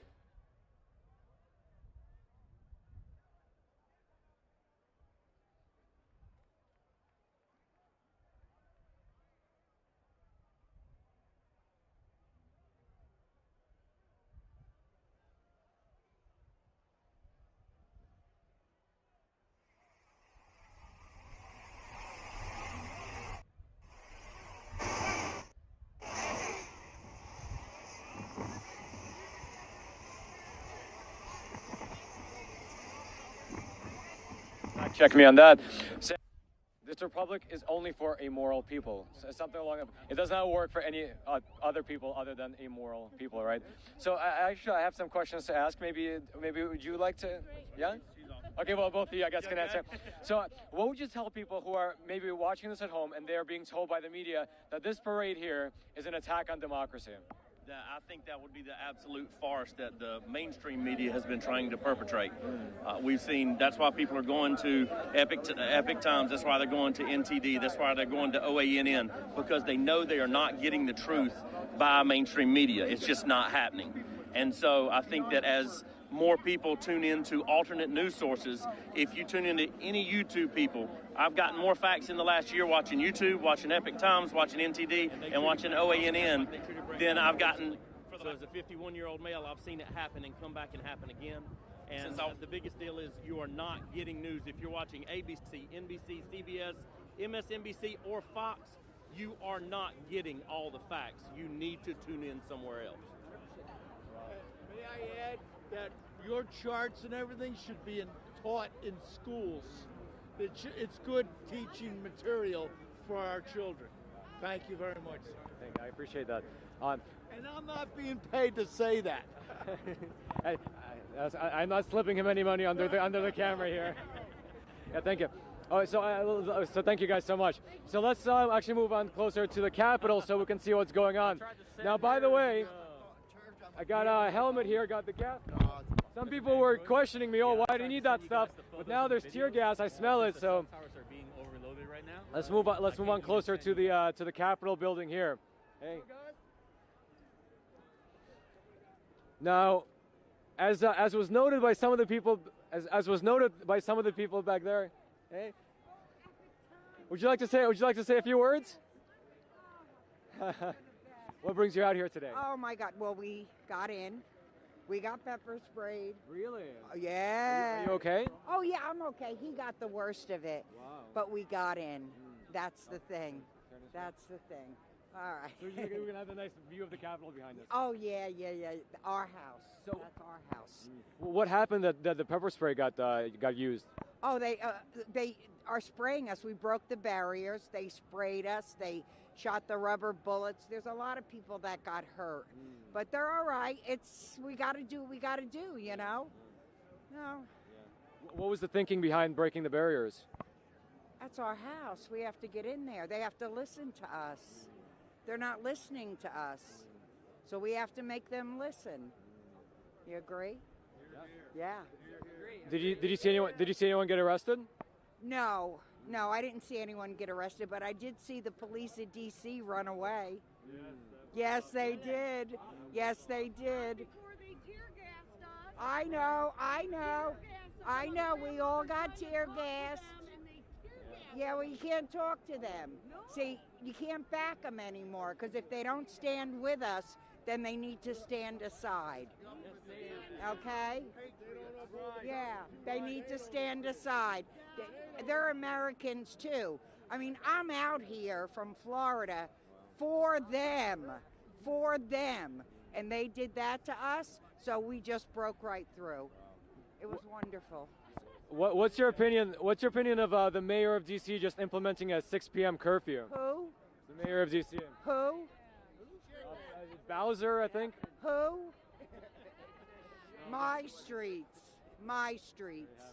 My streets. I worked my whole life. I think I own a little part of something here. She's going to tell me I'm a grown adult. You're going to tell me I have to be in by 6 o'clock? Yeah, okay. We'll see how that works, okay? We'll see how that works. That sounds like an Number one news station in the world. Yes, you are. Yeah, I stopped you. Epic Times, man. You got it. You got it. Yeah. I got a word for the mayor. She wants a 6 o'clock curfew. She can come out and tuck each and every one of us in at 6 o'clock. Yeah, I like that. Yeah, I like that. Wow. Let's see what happens. Thank you. Thank you. Well, can I ask you a quick question? Yes, sir. What brought you out here today? Well, I come to support Trump. Came home. The people came home to their house, that's all. We came home. We're taking it back. That's what happened. Simple. I come out to support Trump because he's a real big supporter of the military. I love my country, and that's how I do it. What do you think the best outcome here would be? I'm hoping for the best outcome, but we know how it's going to end. So, What if after all is said and done, after they go through state by state, they wind up certifying Joe Biden as the winner today? What would you say about that? Do you have any? It's going to be a good country. No, nothing. You don't like the military. Trump loves the military. Trump loves America. He made it great in 4 years. I don't see anybody else doing that. Well, and then one last question. For the people at home who might be watching and they might be losing heart, what would you tell them? Hey, there's a lot of people out here to support Trump. there's probably 1 million people out here or more, and they're out here to support him, so that's all we can do. Thank you so much, sir. Thank you. Thank you. Yeah, well, did you guys have a few words? Anything to say, but congratulations on what you do. I see you all the time, and you guys are the best news. We were just talking about subscribing. I got your posters on my wall and all the good stuff. Can I take a picture with you? Yeah, of course. We're live, by the way, but you live? that's good. Right. This is about live. It's like the real live. thing. Jeez. Hey, all right. If you want the straight stuff, subscribe. Definitely, you're gonna get it. There you have it. You're gonna get it right there. All this right. is the man. Epoch Times is the best. There it is. Thank yeah. you. Actually, do you ladies have something that you'd like to add? We do. We love you. Oh gosh. It's all right. Our cameraman is former military. He saw that hop. He knows how it's done. I love your voice too. Thank you. What brought you out here today? Well, we're fighting for our president. Fighting for our country and the Constitution. We're here to save the world. We're here to save our country for sure. We're here to do it for our children and our grandchildren. And it's more important now than ever. How far away did you guys come from? Michigan. Wow, Michigan. Grand Rapids, Michigan. One of the states in debate. We are not happy with our state right now, but we are fighting at home too. Fighting at home to turn that vote over and make sure it counts. I'm here locked down in the Longworth House Office building near the Capitol. The protests are turning into riots here in Washington, D.C. Masses of people broke the barriers around the Capitol building, and protesters have actually gotten inside, and it's getting violent. Some of these people are breaking the windows of the building, and they are getting into confrontations with police. There's video of people dressed all in black with red MAGA hats, spraying fire extinguishers inside the Capitol, and there are unconfirmed reports of shots fired. This is quite an unexpected turn of events. Trump supporters have been largely peaceful in all of the previous rallies and even today, until now. Trump supporters and organizers have always prided themselves on being peaceful and have encouraged peace. But we're not sure who exactly instigated or is part of these riots. Some reports say they might be Antifa members dressed as Trump supporters, but again, we don't know for sure. This happened as the House and Senate were in the middle of debating the objections to certify Arizona's results. But because of the riots, they are currently taking a break. Because of what's going on. Vice President Mike Pence was rushed from the Senate chamber as the riots broke out, and we're not quite sure when they will resume the sessions. President Trump tweeted asking for support for the police and law enforcement and told people to stay peaceful. The mayor of D.C. just issued a curfew from 6 p.m. until 6 a.m. tomorrow. We'll keep you posted as we learn more. This is Yanya Kellick with NTD and the Epoch Times here in Washington, D.C.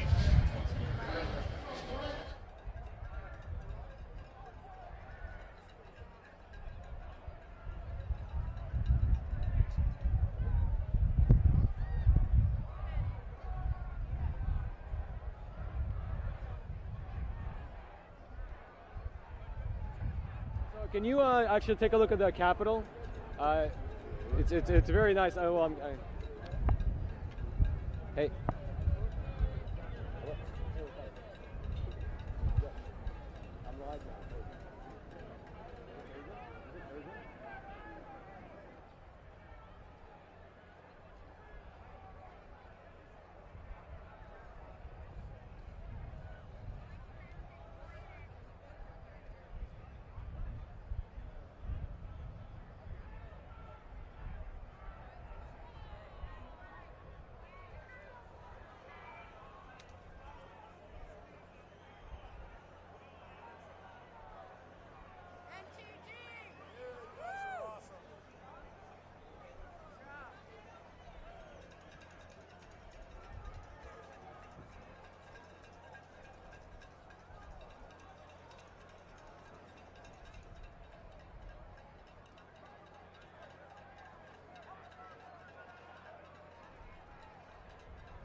on our way here, we thought we heard that Pence was not going to solidify the vote.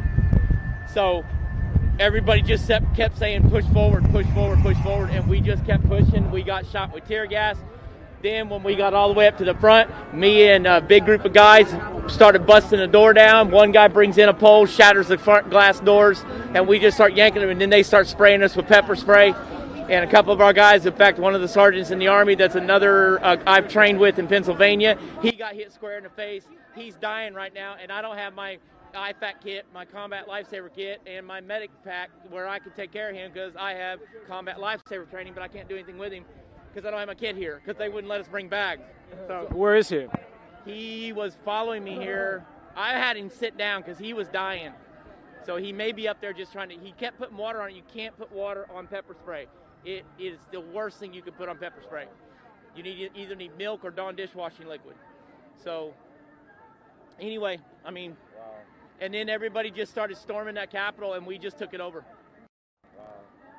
So what's the situation right now? They're just staying there. We've been told that that everybody got hit with an emergency alert that they need to be off the Capitol building by 6. It's like, okay, so what are you going to do if we're not? How many of us are there? What are you going to do? Because this is our house, and they, I don't know why they think it's theirs. Well, I do know why, but that's gone on for decades. But it's time for the American people to wake back up and take this back and give this back to the people. That's where it belongs. These people don't, in fact, here's the thing that people don't understand. Because we have lost civics in school. The Constitution is a contract from me, the people, to a governor to govern me by my authority and my decisions, the people. We give him that authority to govern me, and that's the contract. He can't overstep that contract, and they have overstepped that contract thinking that they have the right to squash it, do whatever they want to it, and rule us instead of govern us. And then eventually, so, and yeah, shoot us with rubber bullets and canister gas. Yes. Had an asthma attack. They were shooting. We got hit like 4 times with tear gas. Couldn't breathe. Some dude got hit in the head with a canister. He had an open head wound. On the top. We had somebody had a heart attack. We were standing there. So they started a barricade. Somebody had a heart attack. They weren't able to get him up. They took the ambulance didn't want to come for some reason. They walked right by a guy having a seizure on the floor. We carried the guy on one of the barricades to the ambulance. Yeah, they wouldn't treat Antifa this way. No, and that's what I'm saying. It's so terrible. We started. That's right. That's right. And I said, I was standing right at a barricade speaking to the police, and I said to them, we support you. Yeah. We are the taxpayers. Everybody here are the taxpayers of this world. I said, we love you. Put them down and come with us. Yes, she was bleeding. There's a whole, it's all over Twitter. Yeah, don't listen to Fox News. Nobody was even attacking the police. We had not one. Nobody attacked the police at all. They were leaning over. They were videotaping us as they were shooting us. They were laughing about it. It's disgusting. They were laughing about it. And it's not fair. As far as I saw, nobody attacked the police. When the police was moving up, they just moved back. Nobody attacked any police. People were shooting us. It's horrible. Okay, so all they did is they moved barricades around to get through. Wow. And they were shooting at us while they were their little friends, their police friends were videotaping while they were shooting us. Thought it was cool, just leaning on the bench. No, that's great. Thank you so much. Okay. Wow. Guys, thank you so much. I'm a big fan. I've been following you guys since you started. You guys rock. Thank you, sir. Yeah, you guys rock. We love Epic you Times guys. We official. love Epic Times, man. Yeah. You guys always tell the truth. Always. Don't listen to the fake media. We had no weapons. We came up there peaceful. They started shooting at us, and this is the truth, New York. Thank you, guys. Wow. Okay, thank you. They were shooting tear gas into a crowd of little girls, men, and I'm 60 years old. I've had a bypass. I was just watching way down, and they started shooting tear gas. I got hit with tear gas right about there. The tear gas hit, and I've got asthma. I've had a heart surgery, and I almost fell. I almost dropped. You know, I had to get away for 10 minutes, and it was terrible. I saw police officers. Nobody was hitting or attacking the police officers. They had clubs like beating people like this. The police. They just came into the crowd and started beating people. Then they drew it back. Well, take care of yourself. We're going to go down there closer to make... See, Possibly. I'm sorry. I don't know me. So listen, I'm freezing. I just want to say one thing. Yeah. I was in the back left side of the building. I saw the press there. Yeah. They were all staged.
do not reflect,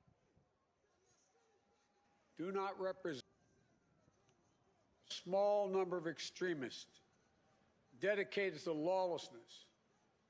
This is not dissent. It's disorder. It's chaos. It borders on sedition. And it must end now. I call on this mob to pull back and allow the work of democracy to go forward. You've heard me say before in different contexts, the words of a president matter, no matter how good or bad that president is. At their best, the words of a president can inspire. At their worst, they can incite. And therefore, I call on President Trump to go on national television now to fulfill his oath and defend the Constitution and demand an end to this siege, to storm the Capitol, to smash windows, to occupy offices, the floor of the United States Senate, rummaging through desks, on the Capitol, on the House of Representatives, threatening the safety of duly elected officials. It's not protest, it's insurrection. The world's watching. Like so many other Americans, I am genuinely shocked and saddened that our nation, so long the beacon of light and hope for democracy, has come to such a dark moment. Through war and strife, America's endured much. And we will endure here, and we will prevail again, and will prevail now. The work of the moment and the work of the next 4 years must be the restoration of democracy, of decency, honor, respect, the rule of law, just plain, simple decency. The renewal of the politics. It's about solving problems, looking out for one another, not stoking the flames of hate and chaos. As I said, America's about honor, decency, respect, tolerance. That's who we are. That's who we've always been. The certification of the Electoral College vote is supposed to be a sacred ritual, which we affirm. The purpose is to affirm the majesty of American democracy. But today's reminder, a painful one, that democracy is fragile, and to preserve it requires people of goodwill, leaders with the courage to stand up, who are devoted not to the pursuit of power, or the personal interest pursuits of their own selfish interest at any cost, but of the common good. Think what our children watching television is thinking. Think what the rest of the world is looking at. For nearly 2.5 centuries, we, the people, in search of a more perfect union, have kept our eyes on that common good. America is so much better than what we've seen today. Watching the scenes from the Capitol, I was reminded, as I prepared other speeches in the past, I was reminded of the words of Abraham Lincoln in his annual message to Congress, whose work has today been interrupted by chaos. Here's what Lincoln said. He said, "We shall nobly save or merely lose the last best hope on earth." Went on to say, "The way is plain, peaceful, generous, just. A way which, if followed, the world will forever applaud and God must forever bless." The way is plain here, too. That's who we are. It's the way of democracy, of respect, of decency, of honor. commitment as patriots to this nation. Notwithstanding what I saw today and we're seeing today, I remain optimistic about the incredible opportunities. There has never been anything we can't do when we do it together.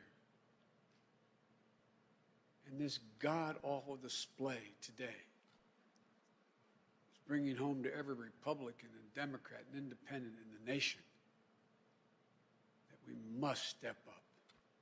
This is the United States of America. There's never, ever, ever, ever, ever been a thing we've tried to do that we've done it together. We've not been able to do it. So, President Trump, step up. May God bless America. May God protect our troops and all those folks at the Capitol who are trying to preserve order. Thank you, and I'm sorry to have kept you waiting. We've seen today. Are you concerned about your inauguration, sir? Sir, have you spoken to McConnell today?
that's on you. If she's dead, that's on you. Anybody that got injured in there, that's on you. That second woman that got shot, that's on you. Congratulations. Congratulations. You're not reporting the truth. Yeah, report the truth. Yeah. Let us decide. You got people out here that want to be free, that don't want to be ruled by pedophiles. I agree with you people. And remember this, like I told the police officers, every one of you have kids and grandkids.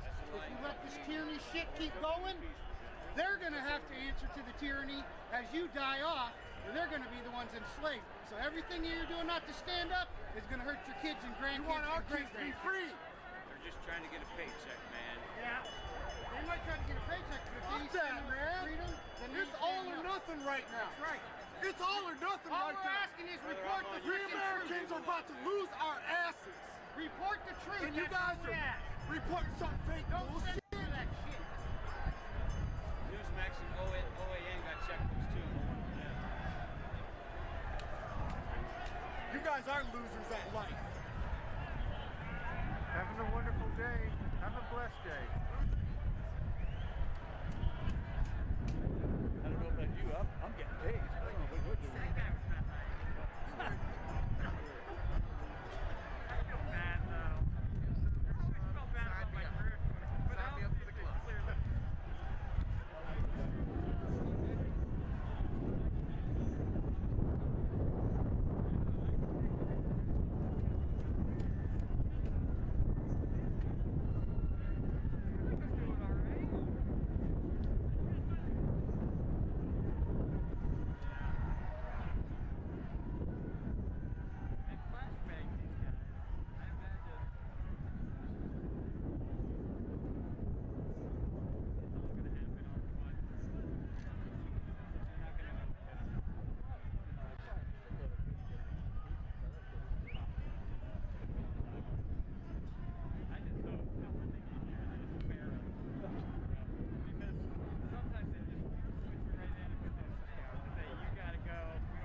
We had an election that was stolen from us. It was a landslide election, and everyone knows it, especially the other side.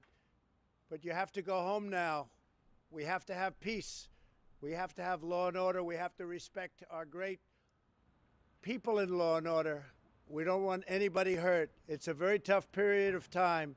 There's never been a time like this where such a thing happened, where they could take it away from all of us, from me, from you, from our country. This was a fraudulent election, but we can't play into the hands of these people. We have to have peace. So go home. We love you.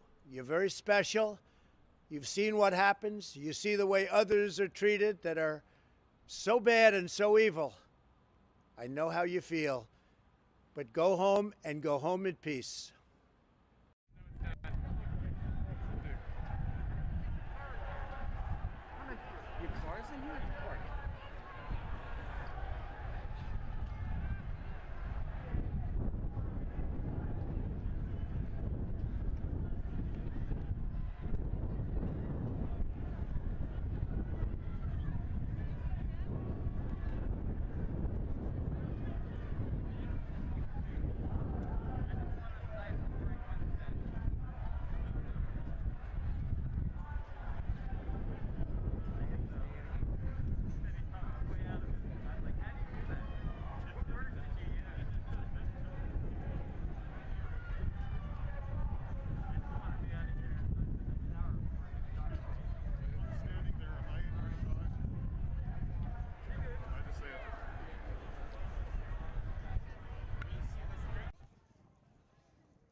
fucking story.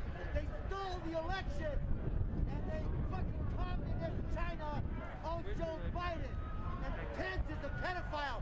Look up Tory Smith. Pence is a pedophile rapist. Fuck yeah! Tory Smith was killed by Pence. Tory Smith was gonna rat out Pence for being a pedophile.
evacuate the Capitol grounds. Next question. By who? The police. Next question, Mayor, is Nick from the AP. Nick from the AP. One more time there.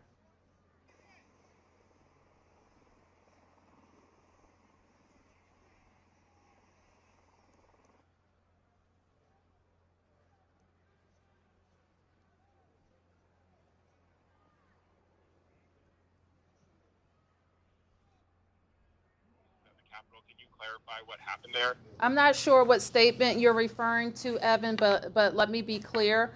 I requested guard assistance, I guess, 2 or 3 days ago in supporting the D.C. government's operations, the Metropolitan Police Department traffic box, and that request was approved by the Secretary of the Army.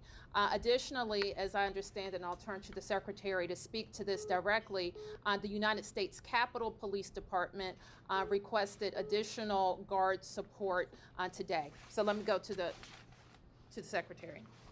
Hi, this is Ryan McCarthy.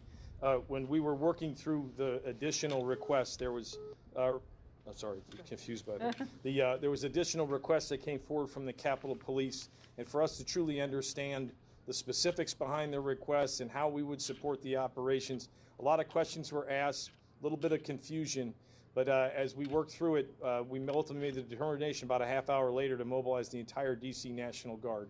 So this has been incredibly fluid.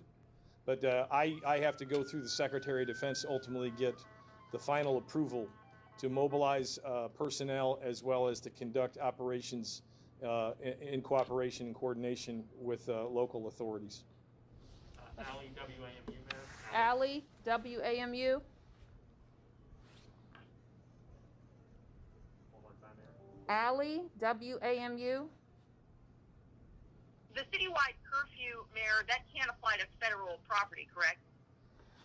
The curfew applies across the city, and we will, if your question is, are people who are on the Capitol grounds subject to the curfew, they're going to be subject to following the lawful orders of police on the grounds, and they will be ordered to evacuate the Capitol grounds.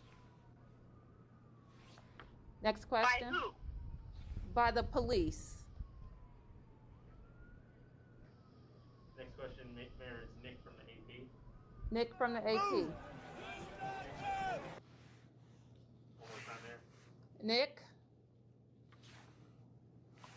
Hi, Mayor. Maybe you or Chief Conti could address this, but is MPD planning to enter the Capitol itself? Obviously, we've seen the FBI in there at this point. And can someone give us an update on whether any MPD officers have been injured? We won't discuss the specifics of the deployment, but I will say that the MPD and all of the law enforcement partners who will be active will clear the Capitol and establish a perimeter in order to do that. And what was your second question? Chief. Yeah, we have reports about that there are several MPD officers that are injured, but these officers are being tended to and still engaged in the fight to regain control of the Capitol. Although they are injured, they are still working, and they're working very hard to regain control of the Capitol. Bennett from the Washington Post. Bennett. Bennett. One more time, Aaron. Sorry. Bennett. Hi, can you hear me now? I can. Yes. What was MPD's role originally supposed to be inside the U.S. Capitol, and at what point did you offer additional assistance? And then for the woman who was shot inside the Capitol, was it a Capitol police officer who shot her, and is she still alive? Can you repeat the first part of your question, Bennett? Like, what was MPD's role originally supposed to be in policing the situation at the Capitol? Because the common question we've been getting is, why didn't we see more GC police around there? Okay, sure. Let me have the chief respond. Sure. MPD's role, we did not have a role specifically inside of the Capitol. The Capitol Police has a police department and they were responsible for the deployment of resources around the Capitol. We were responsible for all things in Washington, D.C., to include our communities and areas outside of here. We have been assisting United States Park Police as well as United States Capitol Police, and our role inside was escalated once the request was made by U.S. Capitol Police for MPD to enter onto Park Police territory to assist them with helping to gain control, helping to keep control of the Capitol. When was that request made? Several hours ago, and it was at the point where protesters began to breach the line that the U.S. Capitol Police had established. Mayor Sam Ford from. And the other question was: is the woman who was shot at the Capitol, was she shot by law enforcement, and is she still alive? Senate, as the chief said, that incident is under investigation, and we don't have anything else to provide at this time. Sam Ford. Sam Ford. Sam. Yes, Mayor. Question for the chief. You talked about riotous behavior. Was that limited to the Capitol, or are there other areas where he's talking about this? And then the suburban departments, exactly what role are they going to play in this?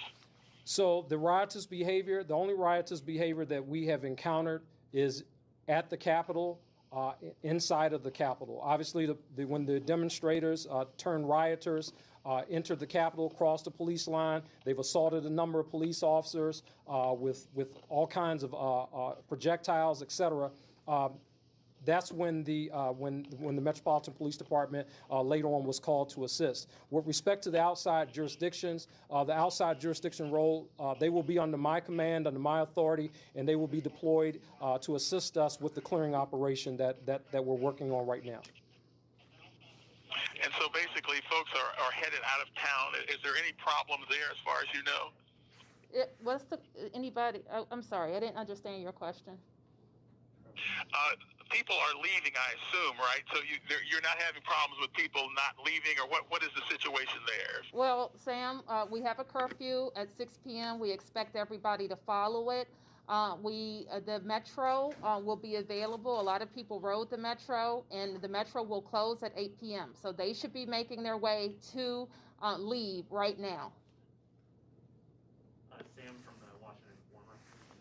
Sam from the Washington Informer. Yes, ma'am. This question is for Chief Conte. At this point, how many people have been arrested, and how many firearms, if any, have been recovered from the scene? Sam, I think that we can give you a clear update through last night, and we will work to get another update on arrest and confiscations by the end of this evening. Chief may want to highlight a few.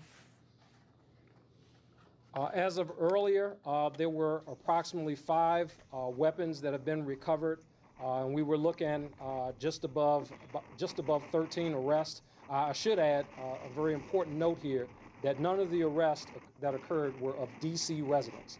All of the individuals who were arrested were from out of the area. The most immediate area, we had 3 people that were from Maryland, but the majority of the arrests were from people outside of the District of Columbia. A number of firearms have been recovered by the Metropolitan Police Department's Gun Recovery Unit, to include long guns have been recovered, as well as handguns. Final from Martin, WAMU. Okay, last question, Martin, WAMU. Hey, Mayor, thanks for taking the question. I got 2 quick ones. How would the situation with your request for additional National Guard assistance have changed if you had actual authority over the Guard? Because as we know, you have to put the request in through the federal government. It's not like you requested directly. And then last question for Chief Conte. When you guys are going to go through the Capitol clearing and you find protesters, is the idea that you arrest them and charge them with something, or are you just going to take them outside and let them on their way? What's the plan for actually finding people in the Capitol? Again, Martin, I don't think that we're prepared to talk about specifics about deployment and strategy at this stage. What we just need to make sure that everybody knows is that they need to clear the Capitol grounds. They need to remove themselves back to wherever they're staying or back to their home states, and let the police do their jobs. On the question of the control of the National Guard, I think you know very well that every governor in America has control of its guard in the district. Is different in that we make a request to the Secretary of the Army. Over the many months, the Secretary and the Army and I know how to communicate so that we can have that request approved just as soon as possible. Thank you, everybody.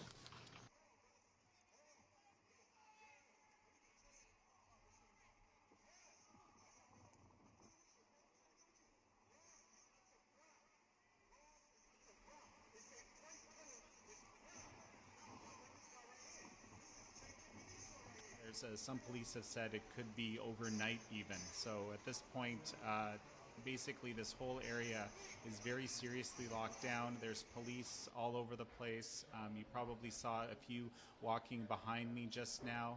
Now there are reports of more tear gas around at the Capitol, basically amidst the riots that broke out as Trump supporters rallied on Capitol Hill.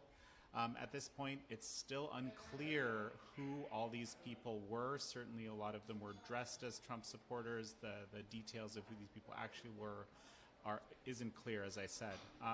So now both Democratic presidential candidate Biden and President Trump have issued statements. You may have heard them already. I mean, roughly speaking, Biden said that democracy here is under an unprecedented assault.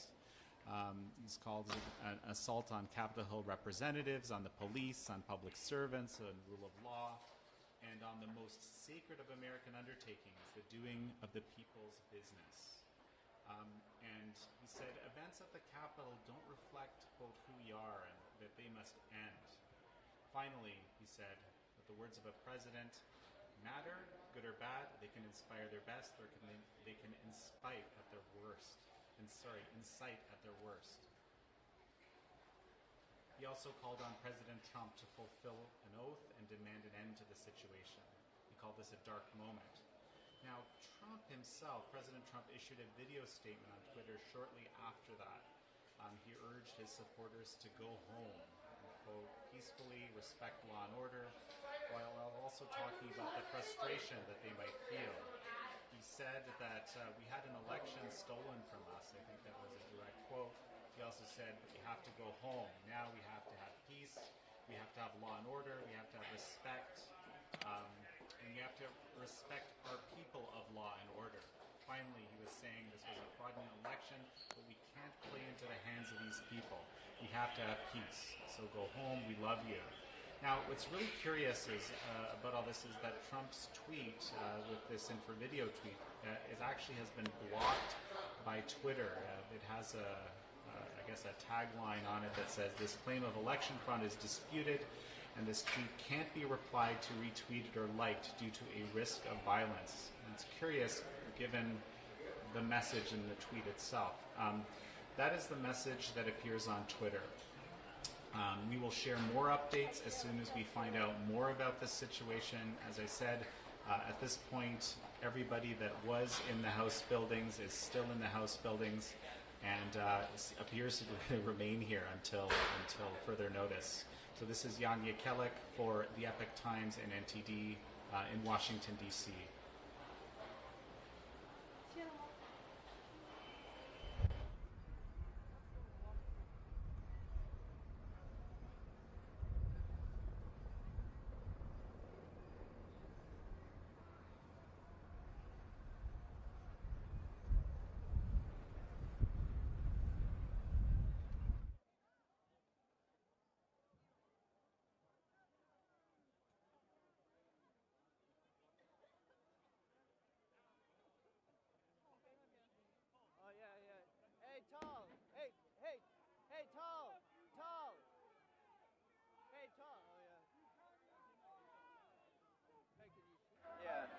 They just used tear gas. He's like, yeah, you're live, right? Yeah, we are. I'm with good signal, 3,000.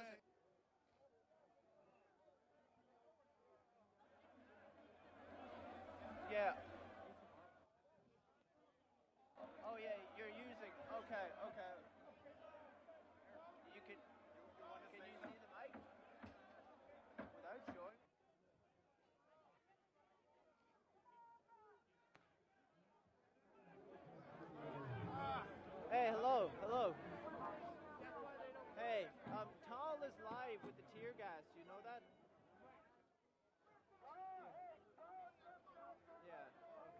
use tear gas. He's like, yeah, they just, you're live, right? Yeah, we are. I'm with good signal. 3,000. Yeah. So if you're able to, yeah.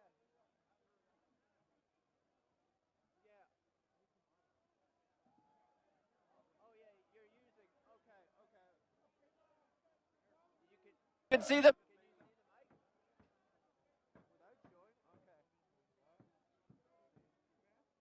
let me know if you can hear me. Okay. Okay, so for anybody at home, watching from home, I believe the police just fired tear gas, where you can see, hey, you have to listen to me, where you can see the policeman in yellow up near the entrance to the Capitol building. That was full of protesters. Just now. And then I'm not sure where exactly the tear gas, don't shoot me. I'm not sure where exactly the tear gas came from, but once it came, I'm not sure, maybe 5, 6 canisters. And then everybody started to, you can see them making their way down the stairs. That was really where they're coming from. Whoa! And you can see they're still firing either tear gas or smoke canisters.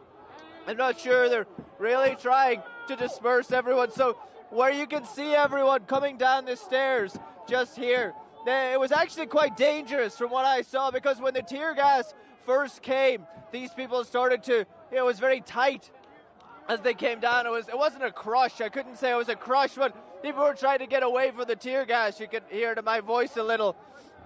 I was in Hong Kong. It's not quite as bad as the tear gas in Hong Kong, but no.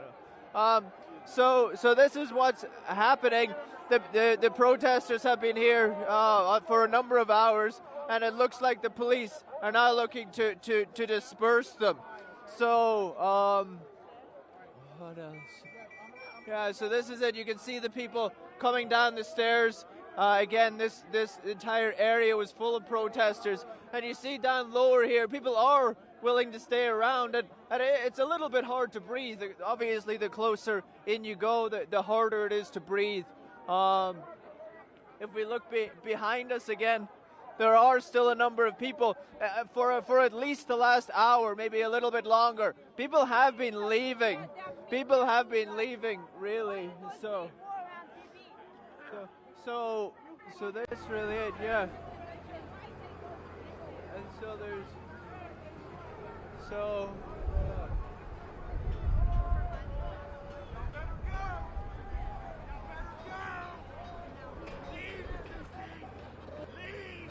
you can see the people are leaving. There are some people up on the scaffolding here as well, but very.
Thousand people, I would estimate, a few thousand people are still here.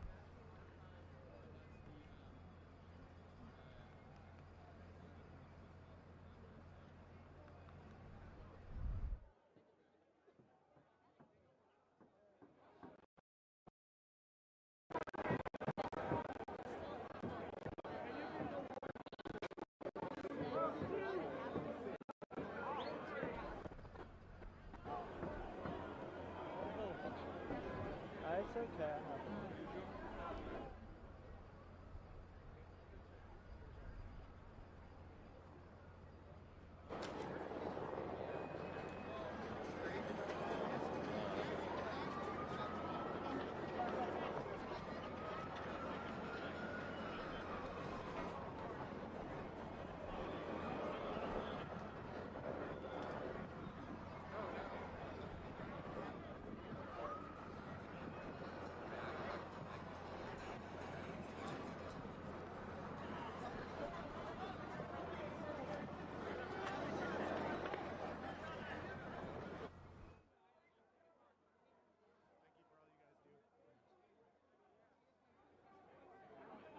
So if you guys are just joining us, I think we are still live. I think the signal is. Low. Okay. Do you have feedback for them? Yeah, you're live, or you're just wiggling it? Here.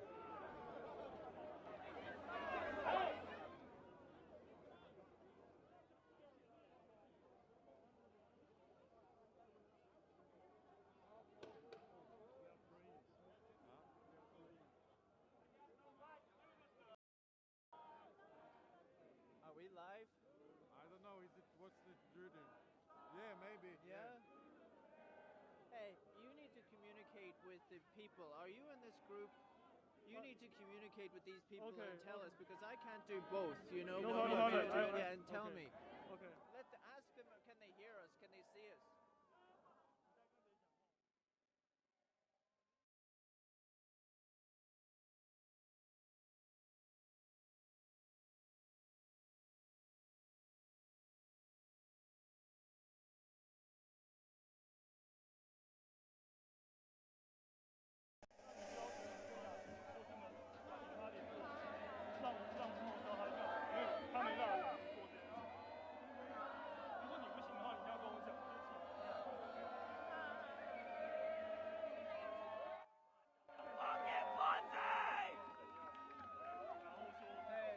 Maybe we could do some stand-up.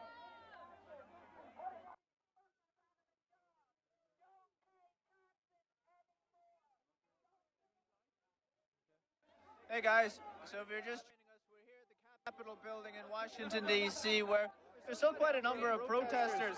A large number of protesters walked from the Washington Monument earlier today, with several tens of thousands at least, probably more. I'm sure you've seen the footage. A lot of them, the protesters, they entered the Capitol building. They had spent a lot of time, if we can see up here, where you see the people mostly in the yellow luminous jackets. The protesters were there until probably 20 minutes ago, 15 minutes ago. And then the police, I assume, from up above, they fired tear gas. And then they started to come down. Everybody left. It was quite, you can even hear it in my voice a little bit now. It was quite hard to bear. I think for the people who were up here, it was even more difficult. And so we have a lot of people who've started to come down, even before the tear gas. I would say that the vast majority, there's some more. I think we can see over here, the gas. So the police they do want to, they do want people to disperse from here at the moment. So, yeah. So, no. The president, yeah.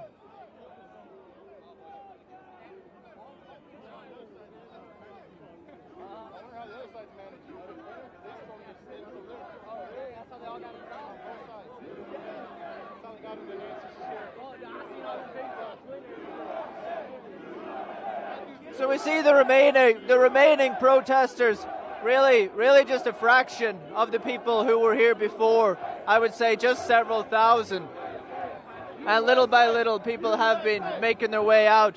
We can see the people, the police are now starting to remove some people.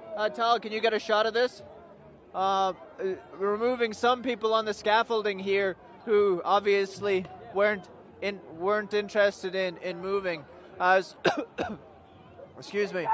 So the police look to really be interested in people moving along. At the moment, I know both Joe Biden and President Trump have released statements on the matter.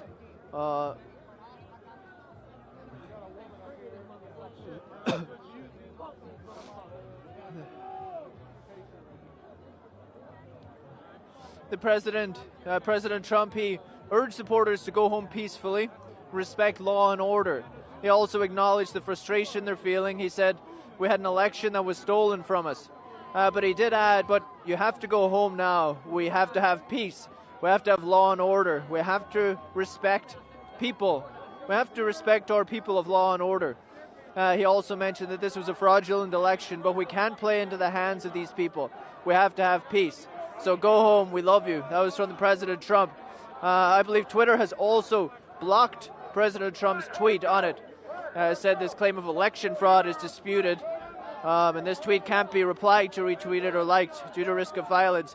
Joe Biden also with a message calling on people.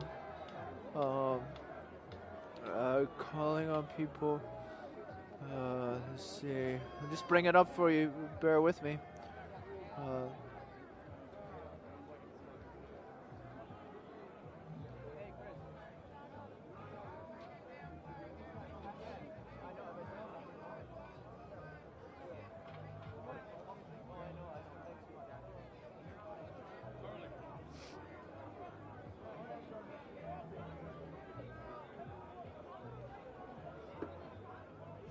Joe Biden with messages that the events at Capitol don't reflect who we are and must end. Also call this a dark moment.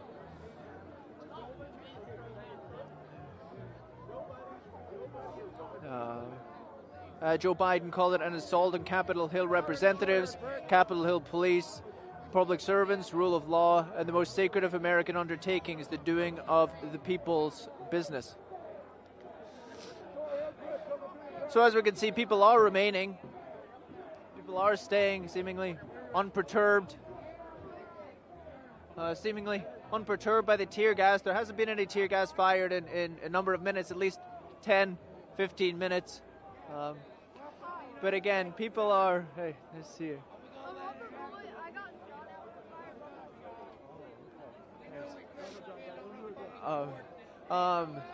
Small kid. So again, people. Stop Biden! Stop China! Stop Biden! So people are remaining. People are remaining despite the threat of the tear gas. Again, the President Trump and Joe Biden calling on people to go home. Tear gas us in the stairways. You have to get people to file complaints and lawsuits after this. Let's keep saying he shot fired Robert Lee. Let's keep. Yeah, it's fine. It's okay.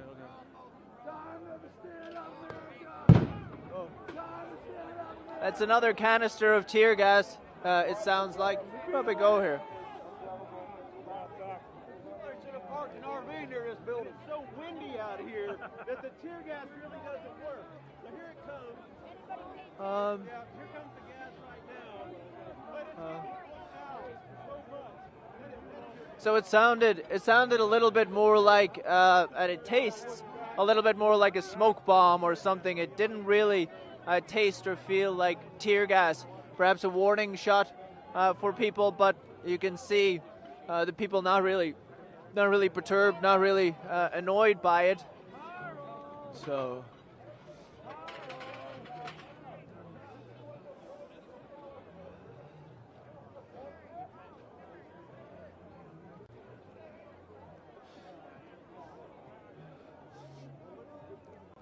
So,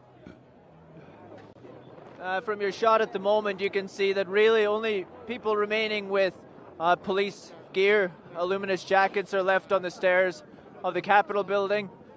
Just about 30 minutes ago, 40 minutes ago, that was full of protesters.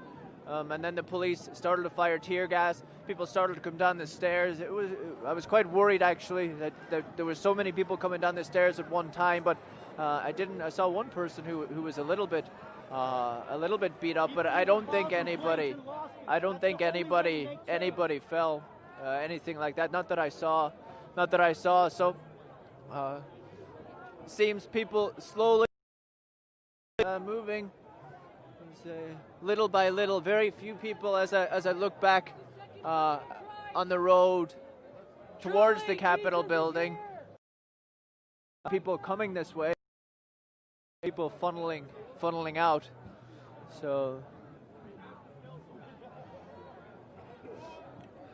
I know the DC mayor has set a curfew for this evening from 6 p.m. I believe until 6 a.m. tomorrow morning. So perhaps people looking to get home before that. But for sure, less people here than were here previously.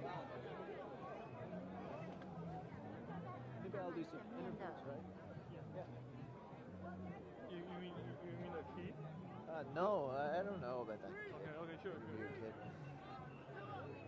Let's find some guys.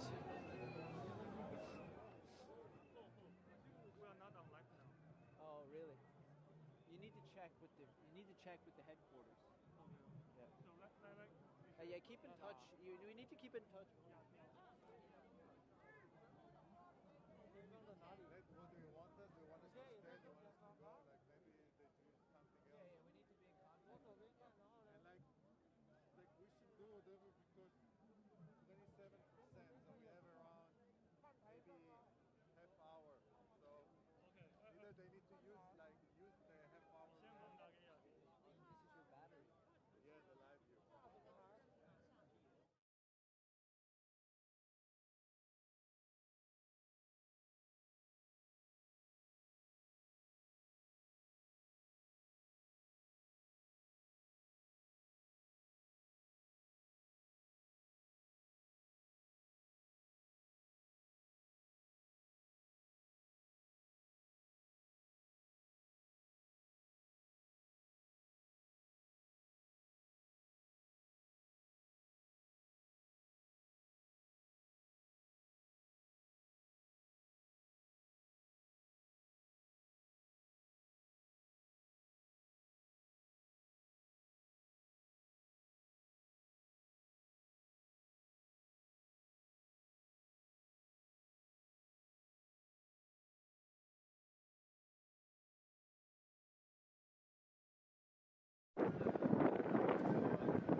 are moving people.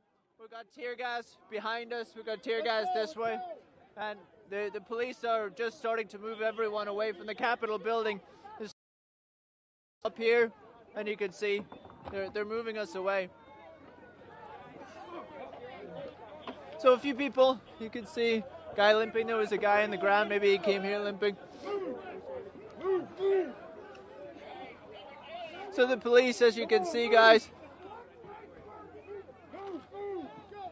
pretty much the remainder of the people, if you're just joined us. Yeah.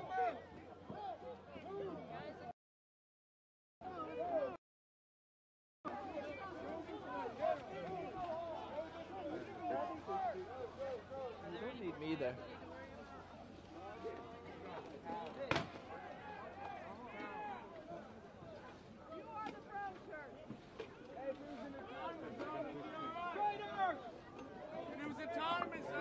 You don't want us to talk? You want No.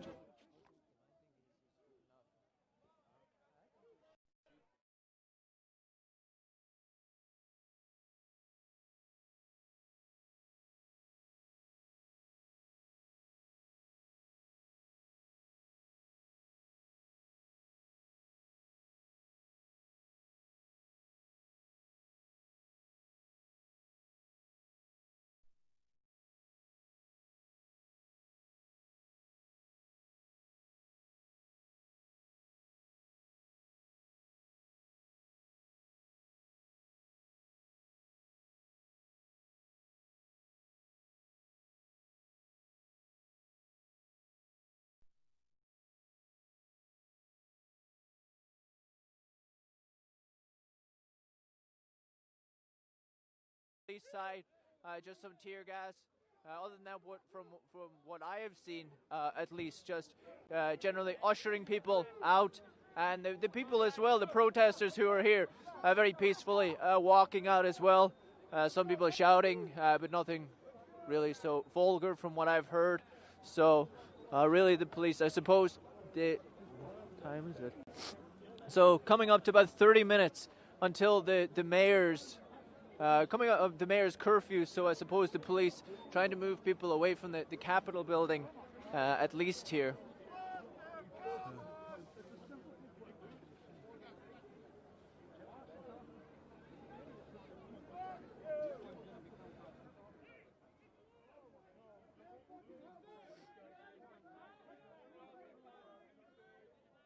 happened to the freedom to assemble? I thought this was America.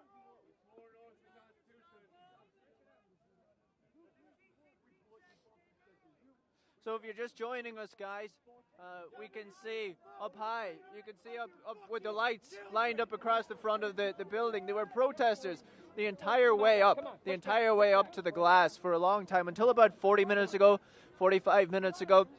And then the police started to fire their tear gas. And then slowly they would move the people. Are you okay?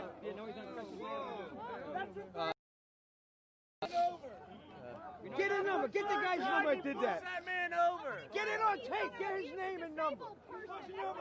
So we see a guy being picked up from the ground. He does have a. This man does have a crutch. He's walking. The police, regardless, though, very eager to get a shot at this. So the police, as you can see, walking us out from the Capitol building. They've been moving people out from high up for probably the last 30, 40 minutes. And gradually, some people shouting about police brutality, things like this. I wouldn't necessarily agree from what I have seen. The police have been ushering people out, but it's been quite reasonable from what I have seen. And I think the majority of the people as well, the protesters here, have been quite reasonable. You can hear some shouting, some vulgar. Is it really from a minority? Most of the people very, very reasonable, moving out as well.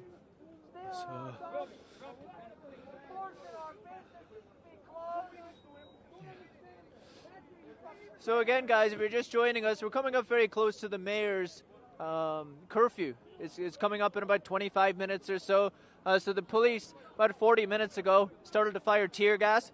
if you see up high, there were people lined up across here, across all of the stairs you can see here, across all of the grass here, everywhere. And they started to fire the tear gas from what I've seen, disperse the people at the top first. They started to come down the stairs and disperse the people here. They started to come down the stairs. People started to congregate here. And then they fired tear gas. And the police here, you could see from what I saw, quite reasonably, once they fired the tear gas, just ushered people out. The people, the protesters, are quite reasonable as well. Quite reasonable from everything that I saw. Nobody really, no violence or nothing like this. I was in Hong Kong covering the protest last year. This is a very, very different situation from what I have seen.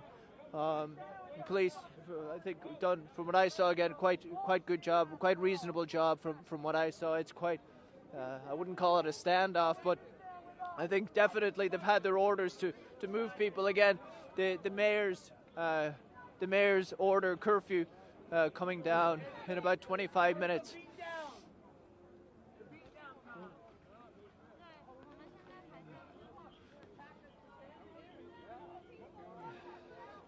So again, guys, we can see the police very much lined up across the grass of the Capitol building here the entire way and just getting ready. We can still see some, if we pan around, we can still see some protesters here facing the building, waving the American flags, but really a tiny fraction of the number of people who were here earlier. I'm sure you guys saw the footage. I'm not sure, tens of thousands, over hundreds of thousands. I don't know an exact figure, but lots and lots of people here earlier, but slowly but surely, even over the past 2 hours, I would think, at least what I saw, over the past 2 hours, people had started to move this way and leave this way.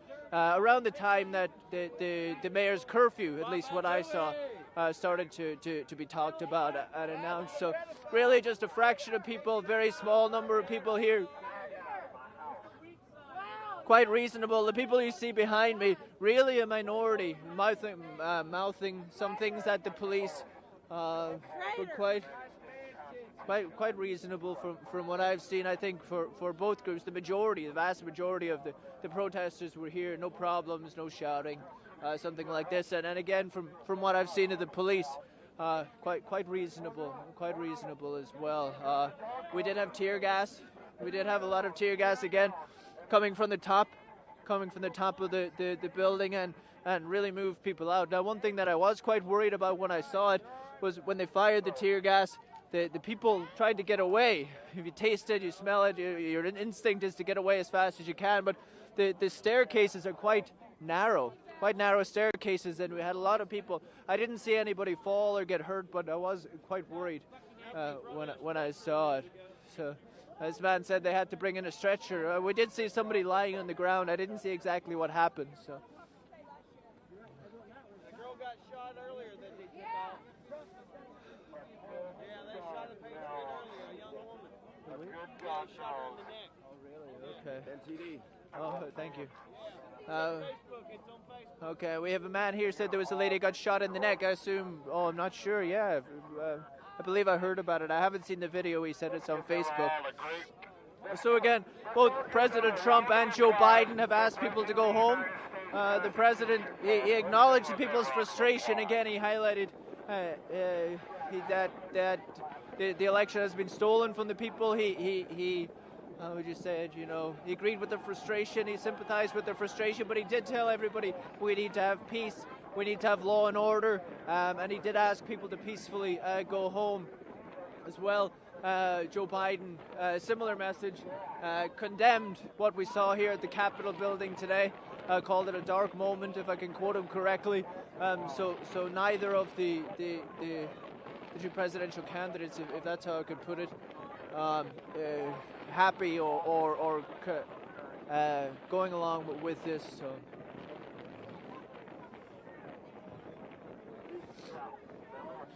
So we can see a number of people starting to walk up. I can't say a number of people, really a fraction of the people, a small contingent of the people who were here before have remained. What we have seen is this police line has gradually continued to keep moving. keep moving downwards. So I wouldn't be surprised if the police again started to push these people back towards the road and back towards the mall area of DC.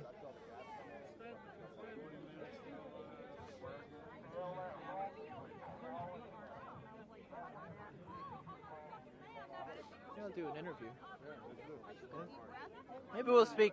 Maybe we'll speak to some of the protesters here, guys, and see what they have to say. Sure. Questions, ma'am? Sure. So, why did you come here today? We'll come around. We're losing our republic. We have a government that will not. We're a representative republic that. Really walk this way, ma'am. Just be careful. We have representatives that will not represent us. We have law enforcement who let Antifa do this for an entire summer and did nothing. We spend an afternoon here and get tear gassed. We have a court system that won't even listen to our evidence. What's left? If somebody could please tell me, if this isn't what we're supposed to be doing, what are we supposed to be doing? And did you see the president's speech today? I did. Okay, any highlights? He laid out quite a bit of evidence in the 6 disputed states where, for some reason or other, they've certified electors. Why? There's so much fraud. How could you certify the electors? They can't tell what happened. They have dead people voting. They have people voting twice. They changed election laws that not by the legislature, but by fiat. This is not how we do it in this country. Were you disappointed that we didn't get a chance to hear the evidence in the House today? Very, and I'm wondering because we were out in the field today. I don't know. Do you know what the outcome? I heard they left. Did they vote? Did they do anything, or did they? I believe I was in the field as well. I believe they only had a chance to object to Arizona, and then I believe the Capitol building was breached. So I don't believe they had a chance to hear any evidence. They didn't even have a chance to go through, I believe, any state after Arizona. But I believe there was objections to Arizona. Because, I mean, with the joint session, and this is where people, for the most part, vote Republican in this group. Republicans have sold us out. We control the Senate in that House. And it kind of sounds like the Republicans, we had Josh Hawley who would object to the electors. But you go to the separate chambers and debate the issue. Would they come back with an affirmative rejection? Didn't sound like it was going to go that way, even though we control that House. You know what? And I'll tell you something else. This group is, when we have our little rallies, we chant back the blue. We support the police. So what happened tonight, like, we're the ones that support the police. The Antifa and BLM riot all summer long and have no consequence, and we spend an afternoon getting tear gassed here? What is that? That is not equal justice under the law, and that's another complaint.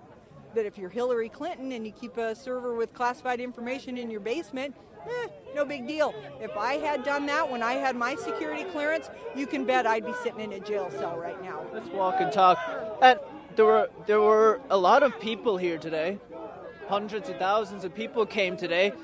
How did they feel? What was the feeling in general with the people who were here? I don't know. I talked to some people. They're optimistic that the Republicans would do the right thing. Then I talked to some other people where they're just very disappointed and very upset, and we cannot have a country if we don't have not fraudulent elections. We have to have elections that we can trust, and we don't right now.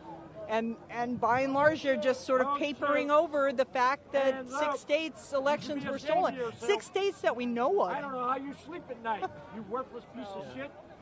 We supported you. Ma'am, thank you very much. Thank you. Take care. I will never support you again. Okay, guys, if you're just joining us, we're here at the Capitol building in Washington D.C. We can see, if we want to come this way a little bit, we can see the police. If you guys can make it out in the dark, we can see the police have formed a line. They're asking people to move.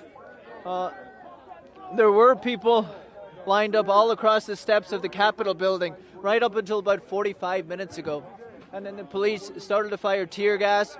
The people started to come down the stairs. They fired more tear gas. The people started to come down the stairs again, and then slowly. I haven't tasted or heard any tear gas in about 20 minutes, but we can see the police are asking people to move. If we pan around to here, we can see that the police have formed a line even across the grassy area, and even here we see the remainder of the people seem to be leaving the Capitol building. Now, earlier today there were tens of thousands, possibly hundreds of thousands of people here at the Capitol building. They have started to leave, probably for the last couple of hours at least. Maybe after, you may know that the Chicago mayor has put a curfew in place. That's coming up probably in about 15 minutes, I would think. So I would imagine the police have had orders to try and move the people from the Capitol building. It's been 5 o'clock. It's been hours that people have been here. It's really been hours that people, and this is just a fraction of the people. And if I may say, the people who are left, some of them are mouthing and stuff like this. It's been quite reasonable for the vast majority of people, and I believe the police, from what I have seen, they have fired tear gas, etc. But it's been quite reasonable. They are asking people to move along. But I reported protests in Hong Kong last year, and this is very reasonable, very peaceful in comparison.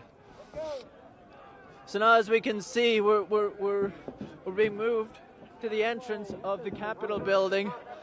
We can see the police have formed a line. Thank you, NTD, for covering well. Thank you. A lot of people still waiting at the front of the Capitol building. We see the police in the riot gear. I see a bottle of water tossed by someone. So I can only hope that things stay peaceful.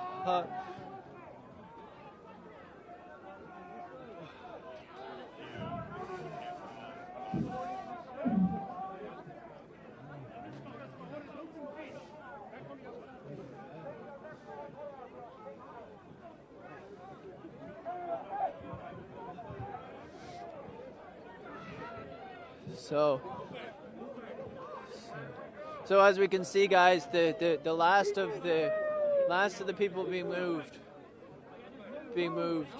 out of the Capitol building. And a few people mouthing at the police. A guy in a hoodie, a guy with a peak cap, a guy with a black hood. But generally, the people quite reasonable. Oh, really? Okay, gosh. You okay? Actually, it was just really bright and warm. It kind of felt good because it's kind of cold outside. And then, like, the gas cleaned out my sinuses. It hurt for, like, maybe a minute, but then, like, I could breathe. It tastes like cherry pie and cinnamon. We got a hero. When I was put on in middle school. So we see the remainder of the people who are here mouthing at the police. They're not wearing any Trump gear. This guy in a yellow hoodie, guy in a peak cap.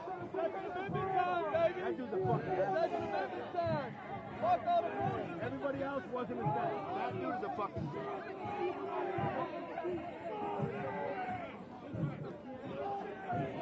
You know, now that we're down in this car, this is where you go around behind. They're all down here. They've all moved out down here.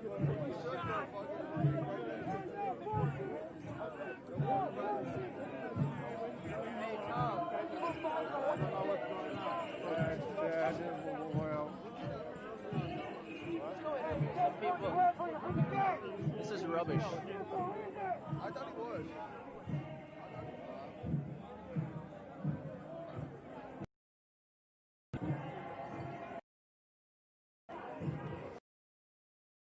We're still live? I don't know where we're live. Yeah. You shoot over. I'll go ask. Are we still live?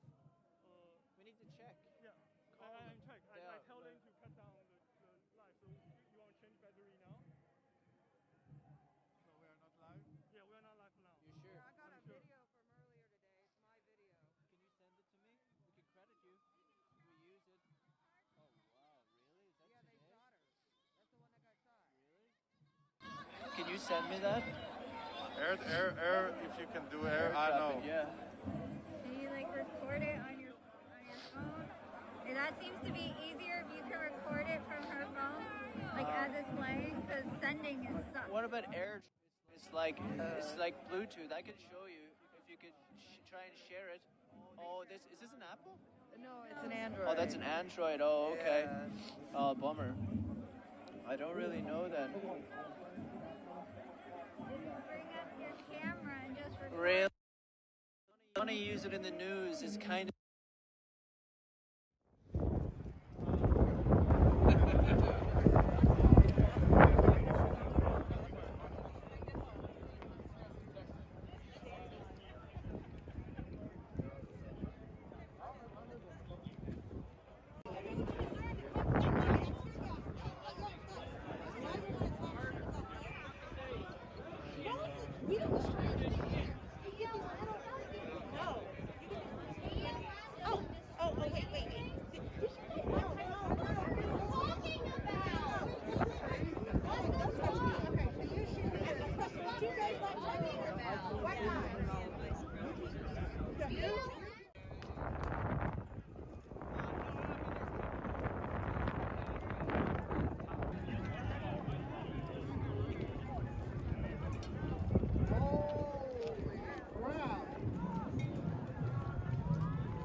Three and four up front.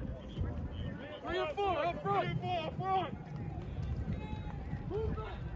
Move back. Move back. Move back. Move back. Move back. Three.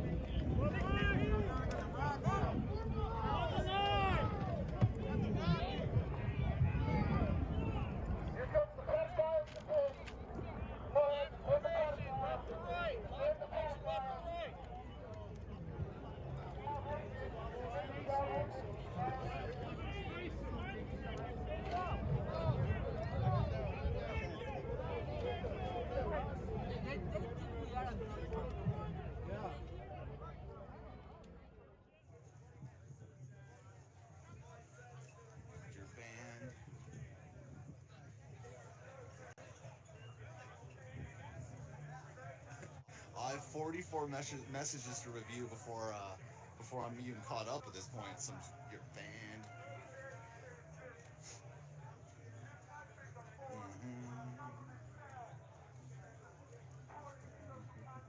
Banned. I'm not a snowflake. I'm having a blast right now. I'm not even hurt whatsoever. I'm having such a good time. You're banned. You're banned. Do I have Pelosi's hard drive now? Hi, Lisa. How are you doing? Lisa says, why is everyone so... I know your pain. I know you're hurt. We had an election that was stolen from us. It was a landslide election, and everyone knows it, especially the other side. But you have to go home now. We have to have peace. We have to have law and order. We have to respect our great people in law and order. We don't want anybody hurt. It's a very tough period of time. There's never been a time like this where such a thing happened, where they could take it away from all of us, from me, from you, from our country.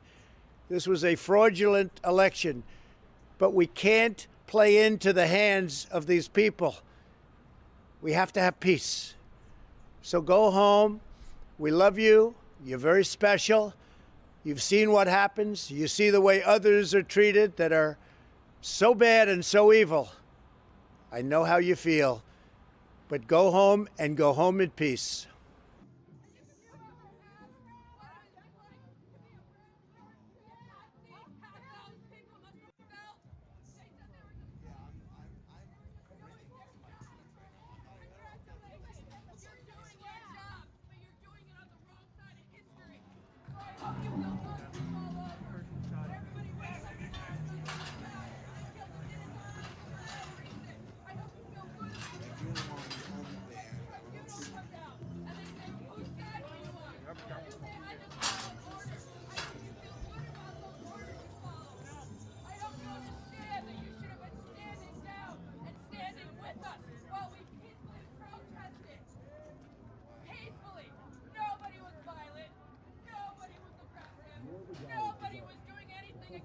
own First Amendment rights. You violated our rights today. You are the ones who are going to be on trial. You are the ones who have to answer for it. And you are the ones who have to go home tonight to your families and your loved ones and tell them what a great person you were for killing an innocent person today. The veterans of this country have bled for you. We have died for you. We have stood up for you. We have backed you. And you showed the American people today that you don't care. That you're just following orders. Your oath was to the Constitution and to the people. You do not have to follow unlawful orders. When somebody tells you to get people away from their First Amendment right, you don't have to follow that rule. That's where you need to go with the rubber hitting the road. That's brass tacks time. Put up or shut up. You need to decide what is more important to you. Oh, okay. Our freedom or your job. Because if somebody threatens your job, says do it, shut up, don't think about it. That's everything you need to know about the person in charge of you. That is where Check, you check, stand 1, up 2. and you get that person out of their job. And you have the right to stand up. Yeah, Brian, what you just saw over the last hour was I guess you could say finally some Right here in the serious action Capitol on the part building, of law enforcement. outside of Washington, D.C. If you just want to pan that way, just to get a frame of perspective. So that is the Capitol building, and in front of it, you can see a giant line of essentially riot police. They formed a formation. So what happened earlier is that protesters stormed the rafters, and they put up flags, and well, mostly flags. And I see it, so they're blocking people off even further. And then the police started using tear gas and rubber bullets, as well as some batons to push people back. So as you can see, we're being pushed back even further. Some people were badly wounded.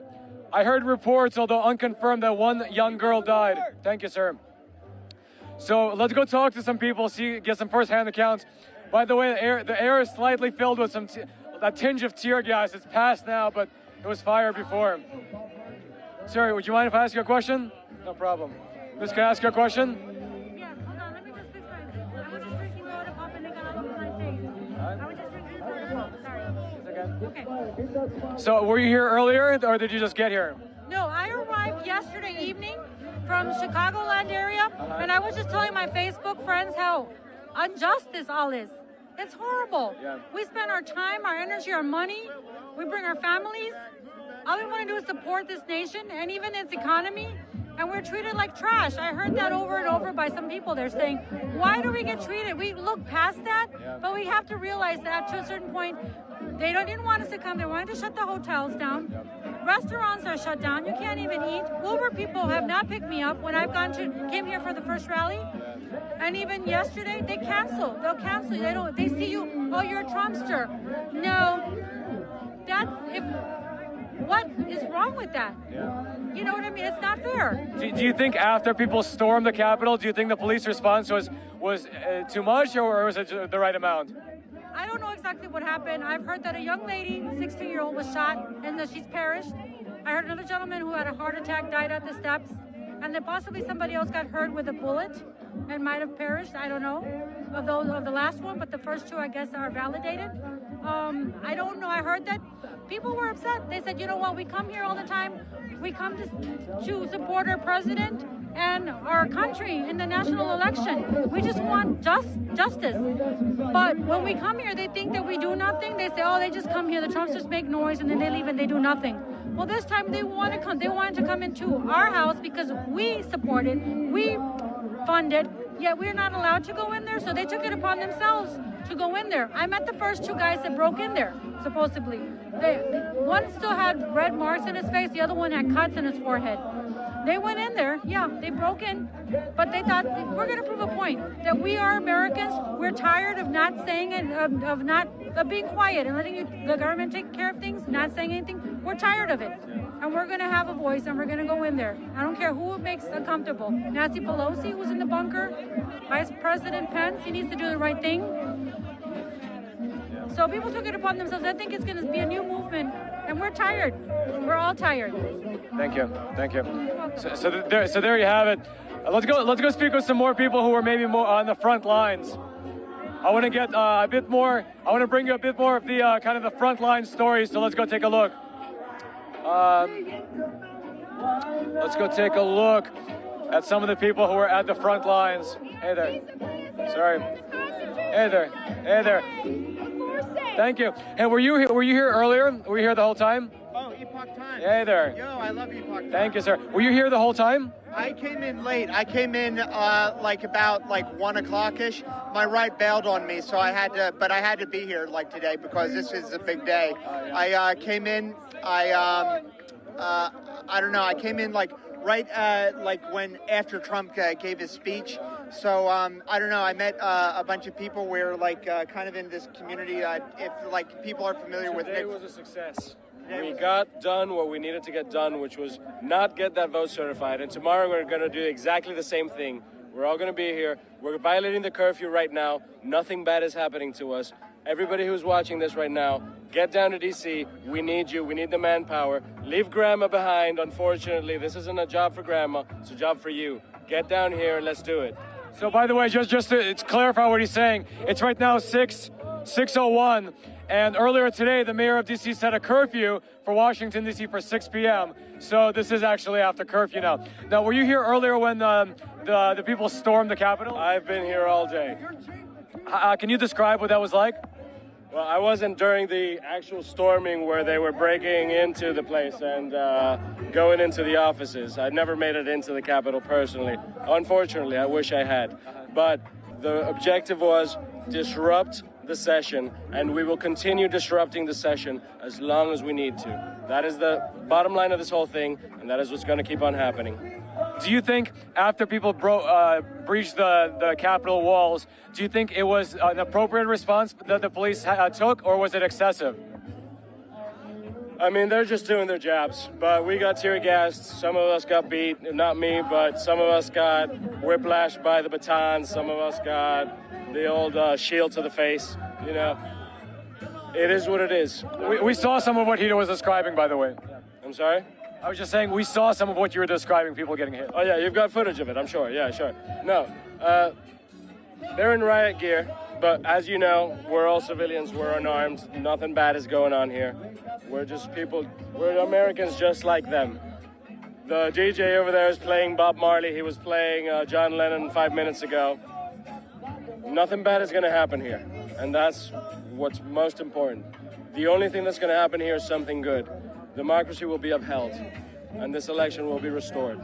Anything to add? I would say he said they were doing their jobs, and that's true, but I would say that they were being excessive. I heard people be shot. Apparently a few people did pass away.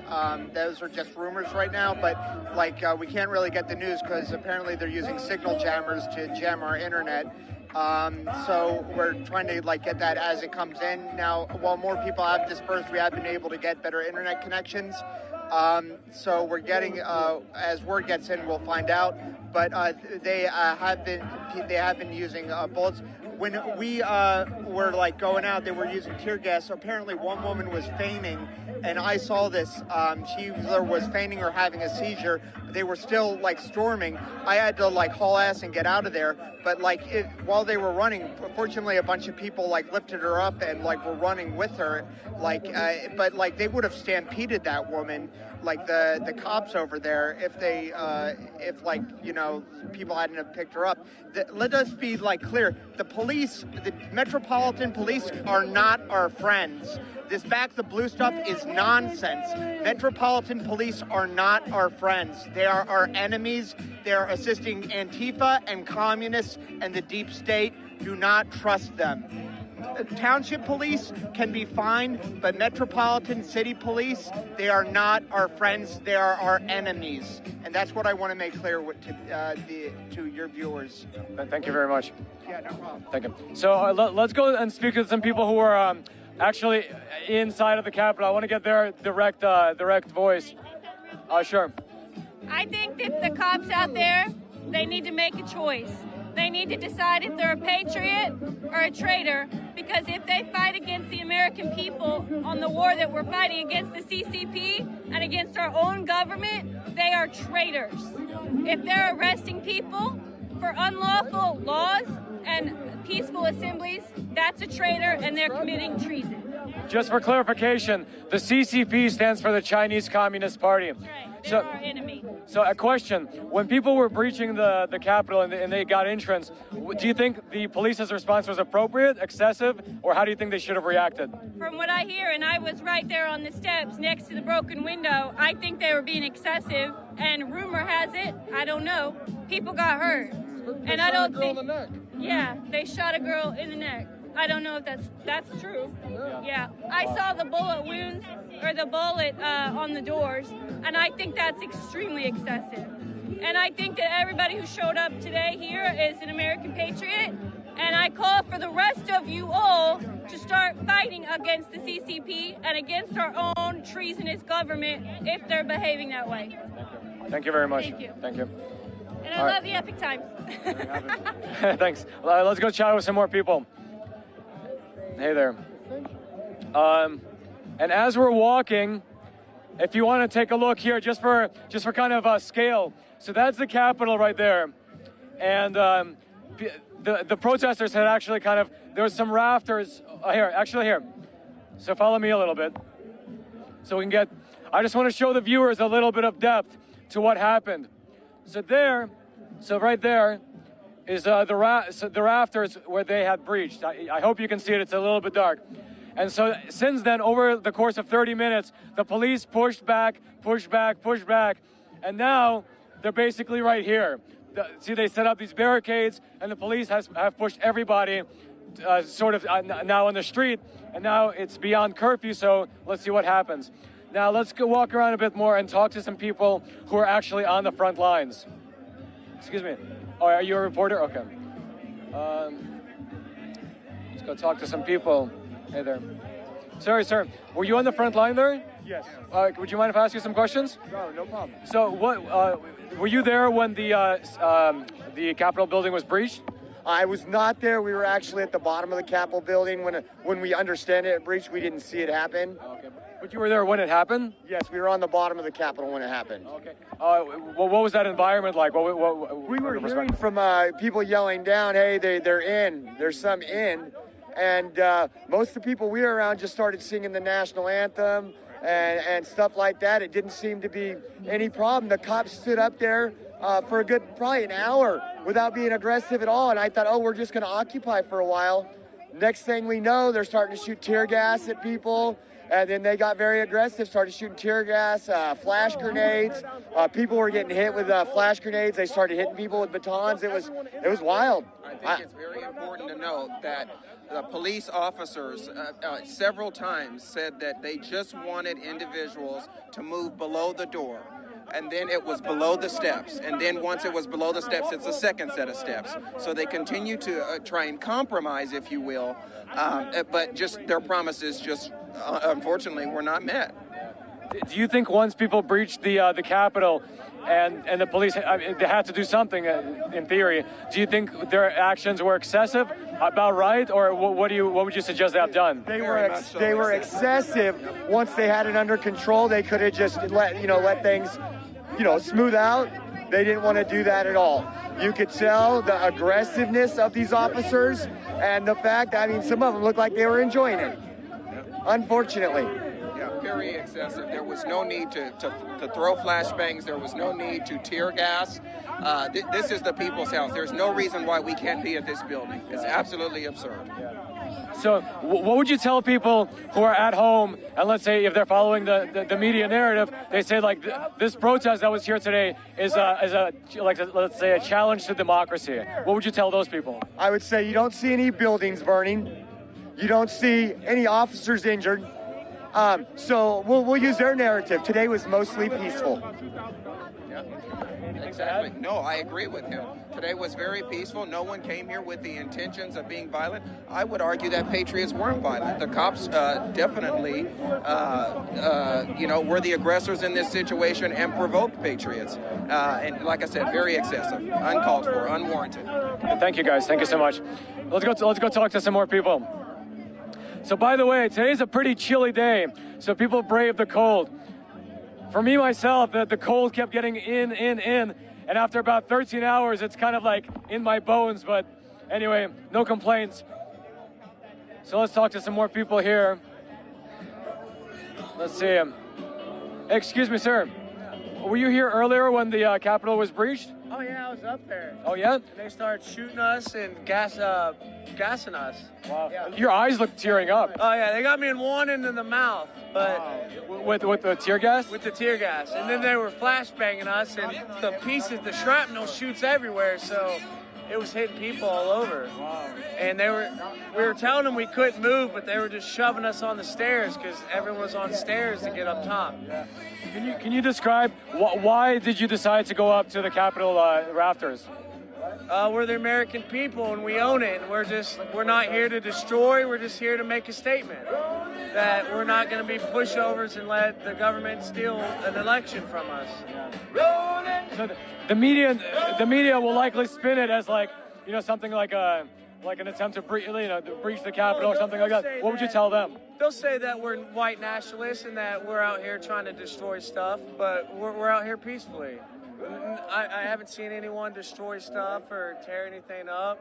We're just out here trying to voice our opinion.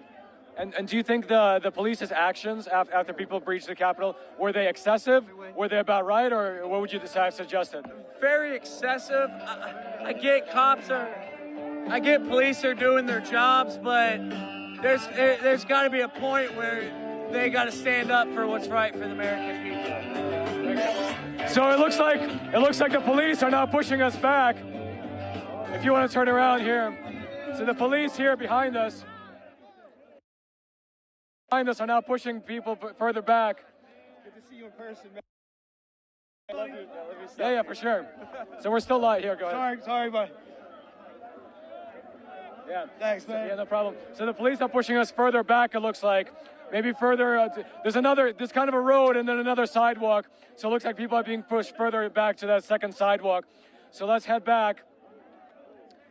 But this is sort of the tactic that's been used to get people away from the Capitol. It's kind of a few feet by a few feet over the course of an hour. Let's go over here. Did you get on there? Oh, you're for the Epoch Times? Yeah, hey there. Oh, yeah, what's up, Hey, man? hey. Were you here earlier when they breached the Capitol? I was close. I showed up right after they shot that 16-year-old little girl in the face, killed her. Yeah. I watched them push this old lady down. She was maced, couldn't move. She's probably 60 years old. Pushed her down them 2-foot stairs and fell straight down and slammed her. And then they slammed another lady right up against the front, and she didn't even do nothing. I've got it all on film too. So I love you guys. You guys rock. Thank you. What would you tell? Because I'm sure what the mainstream media will report is that it was like an infiltration of the Capitol. What would you tell Americans who view that report? I would say that this was a Second Amendment right. We're here peacefully. We didn't burn anything down. We didn't burn anything down. We're peaceful. They should not have been killing people at all. No right at all. Now, after they started killing people, that's when they started breaching. That's fairness. Thank you so much. You're welcome. Hey, rock on, man. Thank you, man. Is that going to be on there? Yeah. Okay, cool. So as you can, whoa, sorry about that. So as you can see, we're being pushed back further and further. So we need to, oh, I see. You will be back, you fucking commie cocksucker. So we can't edit the bad language, but anyway. Yeah, so this is.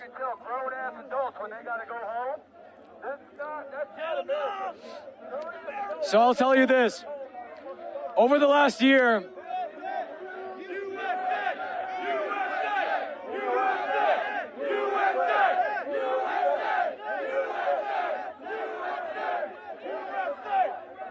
people chanting USA. Again, over the past year, my cameraman and I have been across several protests in Hong Kong, in down in the South, over in Portland.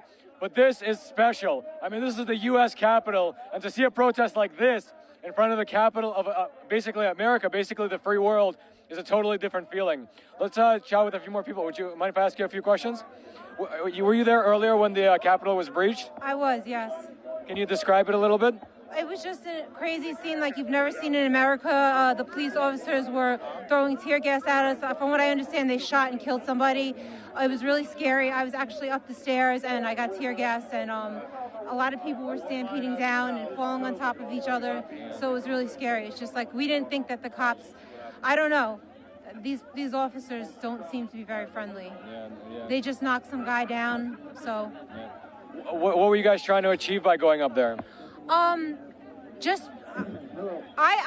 people in the back, I don't know I did not try to break into the Capitol, but I don't know. I don't know what they're trying to achieve. I think that they're trying to show that we, the people, are the government, not these corrupt politicians, and that Congress should be run by the people. They're supposed to represent us, and they're not representing us today. They didn't represent the people. There's millions of people, half of the country, that wanted a certain outcome. The least they could have done was an investigation. Like, I don't say be violent or anything like that. We came here to peacefully protest, and we were tear gassed out of here. People were shot at. You know, it was horrible.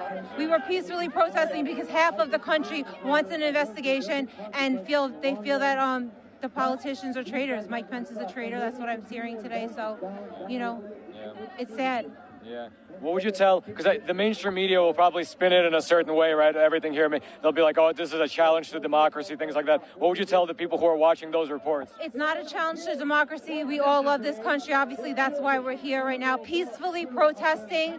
The people who are not being peaceful are the police, believe it or not, who are gassing us, throwing bombs at us, shooting at us. So we're here peacefully protesting, and they are the ones who are actually being violent. Thank you very much. Thank you. Yeah, so there you have it. Yeah, so situation here is tense. It's a tense standoff. Yeah, it's a scene, not something I thought I'd see today. That is for sure. Wow. So let's go talk to some more people. Hey, would you guys mind if I ask you some questions? Yeah. Were you here earlier when the Capitol was breached? Yes. Can you? Oh, really? Up at the top, yes. Can you describe that situation a little bit? It was hectic. It was very hectic. I didn't necessarily agree with the breaking of the window. I heard a 16-year-old girl got shot and killed in there. I don't know how true that is. We've been sitting here watching them pull out stretchers. So that's all I know. Wow. What were you guys hoping to achieve by going up to the rafters? For everybody to do the right thing. For them to do the right thing. We're here all the way from Oklahoma. From where? Oklahoma? Wow, that's far. And we're just, we're peacefully protesting our rights. Do you think once people breached the Capitol building, do you think the police's response was appropriate, excessive, or what would you have recommended? They're on the wrong side. They're on the wrong side. They had the same choice to come out here as we did. They could turn around and say, no, I'm not doing this, and just be done with it. We'll see how it goes.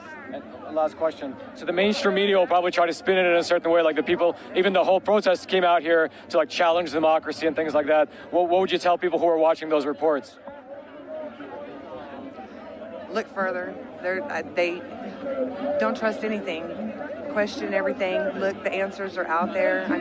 People are out here seeing things play out in front of their own eyes. So watch the TikTok lives, watch Facebook lives. People are out here posting what's going on. Thank you so much. Thank you. Yeah. So let's see. I've got a live update. Chaos engulfs D.C. as protesters storm Capitol. One person shot. Trump urges peace. So this is a recent news report. Also, I want to mention that one of my editors actually just messaged me saying that Twitter is now blocking engagement with Trump's tweets. So it's quite a serious situation out here. Oh, take a look. What appears to be riot police. Oh, actually, these are the National Guard troops here. Wow. So basically, the big guns have come out. And we were anticipating them, actually. Once the curfew was established, we heard reports that they were going to show up, and supposedly here they are.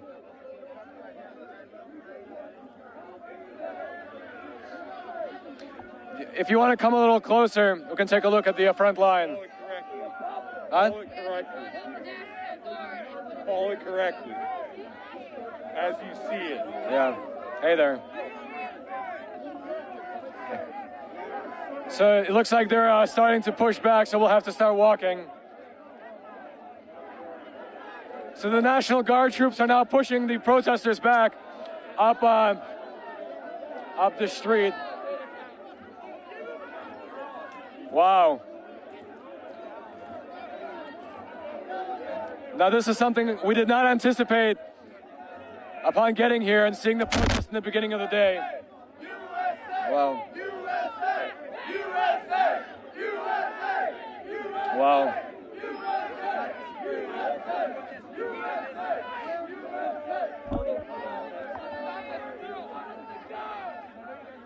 Every time. Yeah. Wow. Hey there. Watch you every day, man. Oh, thank you, bro. Thank you. Yeah. So this is quite a scene. Let's hey, can I get a quick interview with you? Okay. What brought you out here today? Oh, I love Trump, man. I support Trump because I know they're stealing the election. I mean, the evidence. You know, the press that doesn't put all the evidence on TV. So people they don't know. Most of the people they don't know. So about all the people that follow Trump, we know the truth. You know what I mean. So we support Trump. A lot, man. We all the heart. So we believe that Biden is the most corrupt politician, man. You know what I mean?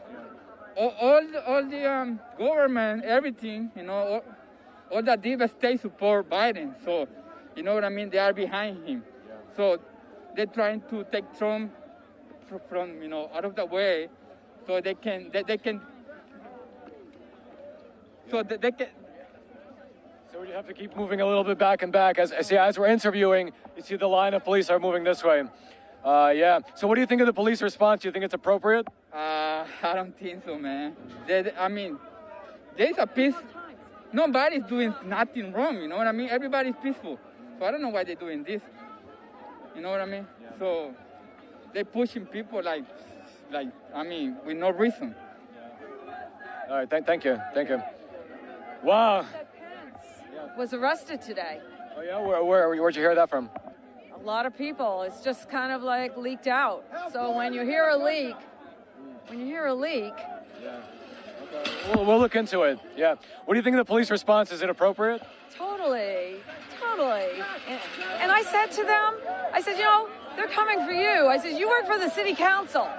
City council are all big libs. I said, you're going to have to make a decision because the disease is in your department as well, with your chief that has to kiss the ass of the city council. All right, let's move back. Okay, so it looks like they set up a barricade here. So the protesters set up a barricade.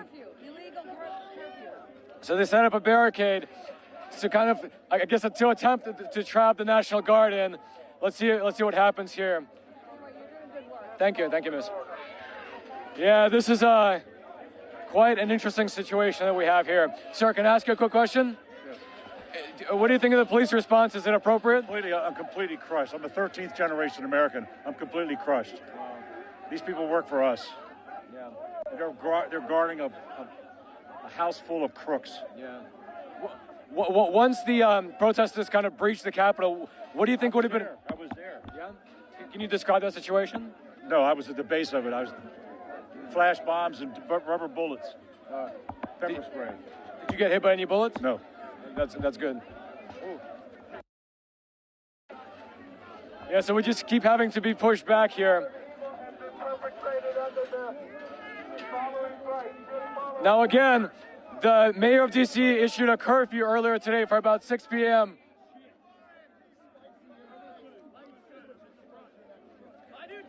If you're just joining in, this is the tail end of the rally that was scheduled today for January the 6th to coincide with a joint session of Congress over here in the Capitol building.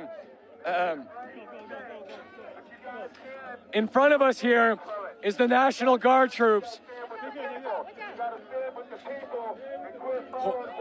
who are kicking people away from the Capitol. They were called in, from what I've heard, after the D.C. mayor established a curfew today for 6 p.m. So here, on the one hand, you have the National Guard troops, and on the other hand, you have the protesters here moving further and further back. That's, of course, the Capitol building here. Yeah. So very, very tense situation here. Sir, were you here earlier when they breached the Capitol? Yeah. Can you describe that situation? It was awesome. That's all I can say. It was awesome. What do you think of the police response? Was it excessive or just right, or what would you describe? Very excessive. What do you think they should have done instead? Gave up. I think they should give up. And last question, I guess, the mainstream media will likely kind of, spin this as like an attack against democracy. Exactly. Yeah. What would you tell people who would be watching that version of it at home? Turn it off. They're liars. All of them are liars. Even Fox News is liars now. Well, they always have been. I've known that. Who are you? You got it? Oh yeah, Epoch Times. Yeah, I love Epoch Times. All right, thank you so much. Thank you. Yeah, so again, the National Guard is starting to push us back further. Now, we have to be a little careful because actually the protesters set up another kind of barricade behind us. So now we're actually in a bit of a tight spot. On this side, we have National Guard. On that side, we actually have a barricade. Oh, wow. Hey, you know what? Come to think of it, this is a full year of protests. Everywhere we go across the world, there's protests, right? In Portland, in Hong Kong, here in D.C., in Georgia, everywhere we go, there's protests. What is going on in this world? So let's go talk to some more people. I'm okay. Oh, sir, would you mind? Thank you very much. God bless you guys. Thank you. guys are great. Were you here earlier? Yeah, all day. Oh, yeah? Were you here when they breached the Capitol? Yes, I was, yeah. Could you describe that a little bit? It was pretty impressive. I mean, it's unfortunate, but what happened to us with this country with the election, I think people feel like they need to do it. We need to stand up. We don't go out there and we don't go out there and burn cities down like they do all summer long. But what happened to us now, we feel like we had to get out there and do something. Yeah. Do you think the police? What do you make of the police response? Was it excessive, just right, or what? It's annoying, but they're doing what they have to do. That's their job. And people are pissed off here saying you should stop doing what you're doing. You should put your career aside and join us. But it's easy to say when it's not your job in the line. Some of these guys have pensions, so I think 95% of them hate what they're doing right now. I think 95% hate what they're doing, but they have to do it. It's annoying. I wish there was this type of aggression was like crap all summer long with the Antifa, but it is what it is. What can you do? Well, that's a very empathetic way to look at it. So, what would you tell people? Because the mainstream media will probably spin this the entire protest probably as an attack on democracy. Yeah. What would you tell people? It'll all be Trump's fault, of course. Yeah. So, what would you tell people who are viewing that side of the story at home? Come down here and see it. See it for yourself. Understand what we're feeling. We feel like happened to us with this election. Whether it was stolen or not, bottom line is the mainstream media is the one that actually stole the election. With manipulating the COVID virus, they're getting the highest voter turnout rate in 120 years. All those sheep that normally don't vote, they got them to come out and vote because it was so easy this year with the mail-in balloting, they all voted for Biden. So that with the mainstream, if you don't pay attention to politics, when you scroll through the network nations, you go on the internet, 95% of what you see is going to be bashing Trump. So you have no idea what politics are like, and it doesn't matter because you don't vote. Now it's easy to vote, and all you've seen is anti-Trump crap. They knew that. They knew that was their ace in the hole, was they get the highest voter turnout rate in history because it's all going to be these sheep that the mainstream media is manipulated into voting against Trump. Maybe it was fraud, I don't know, but I'm more along the lines think of the mainstream media as the actual people that stole this election. But you guys fight the good fight, though. Yeah, thank you so much. Yeah. Thank you. Yeah. All right. Well, thanks. God bless you. Thank you. Wow. So let's go. I really want to talk to someone who was there at the breach. Sir, were you there earlier? No, it's okay. No problem. Oh, you were? Yeah. Oh, yeah, I was in there. Can you describe that a little bit? Can you describe? When it actually happened, no. But I was maybe like 15, 20 minutes later when people were storming in there. I went inside there. I wasn't there when it actually happened. Yeah. But it was unbelievable. The entire. The bulk of the Capitol was basically, we ran it for like 2 hours. Yeah. What was the kind of intention behind it? What did you think you could achieve? It just anger. That's all it was. It's just, I don't think No one had any intention to go in there and destroy it. That's the thing, the crazy part. That central hall with all the artwork, no artwork was touched. If Antifa had been in there for 10 minutes, it would have burned the building down. We have respect in that capacity. Yeah, he broke the windows down to go in there. People were pissed off. When people were in there, they weren't in there fighting cops. They weren't fighting each other. They weren't destroying the building. They weren't burning the building down. We just want to get in there. We want to make a point just to be heard, essentially. But once we were in there, we occupied it for a little while and then ended up getting forced out. But they didn't burn the building down like Antifa would have. That's not who we are. So earlier today, Mike Pence said that he wouldn't exercise his potential right under the 12th Amendment to do anything. He'll just count the votes. So what if, let's say, Congress goes through the joint session when it reconvenes and they wind up certifying the votes for Joe Biden? What's your opinion on that? And what do you think will happen? I mean, that's what they're going to do. That's what they're going to do. I mean, I think honestly, that's what's going to happen. It just.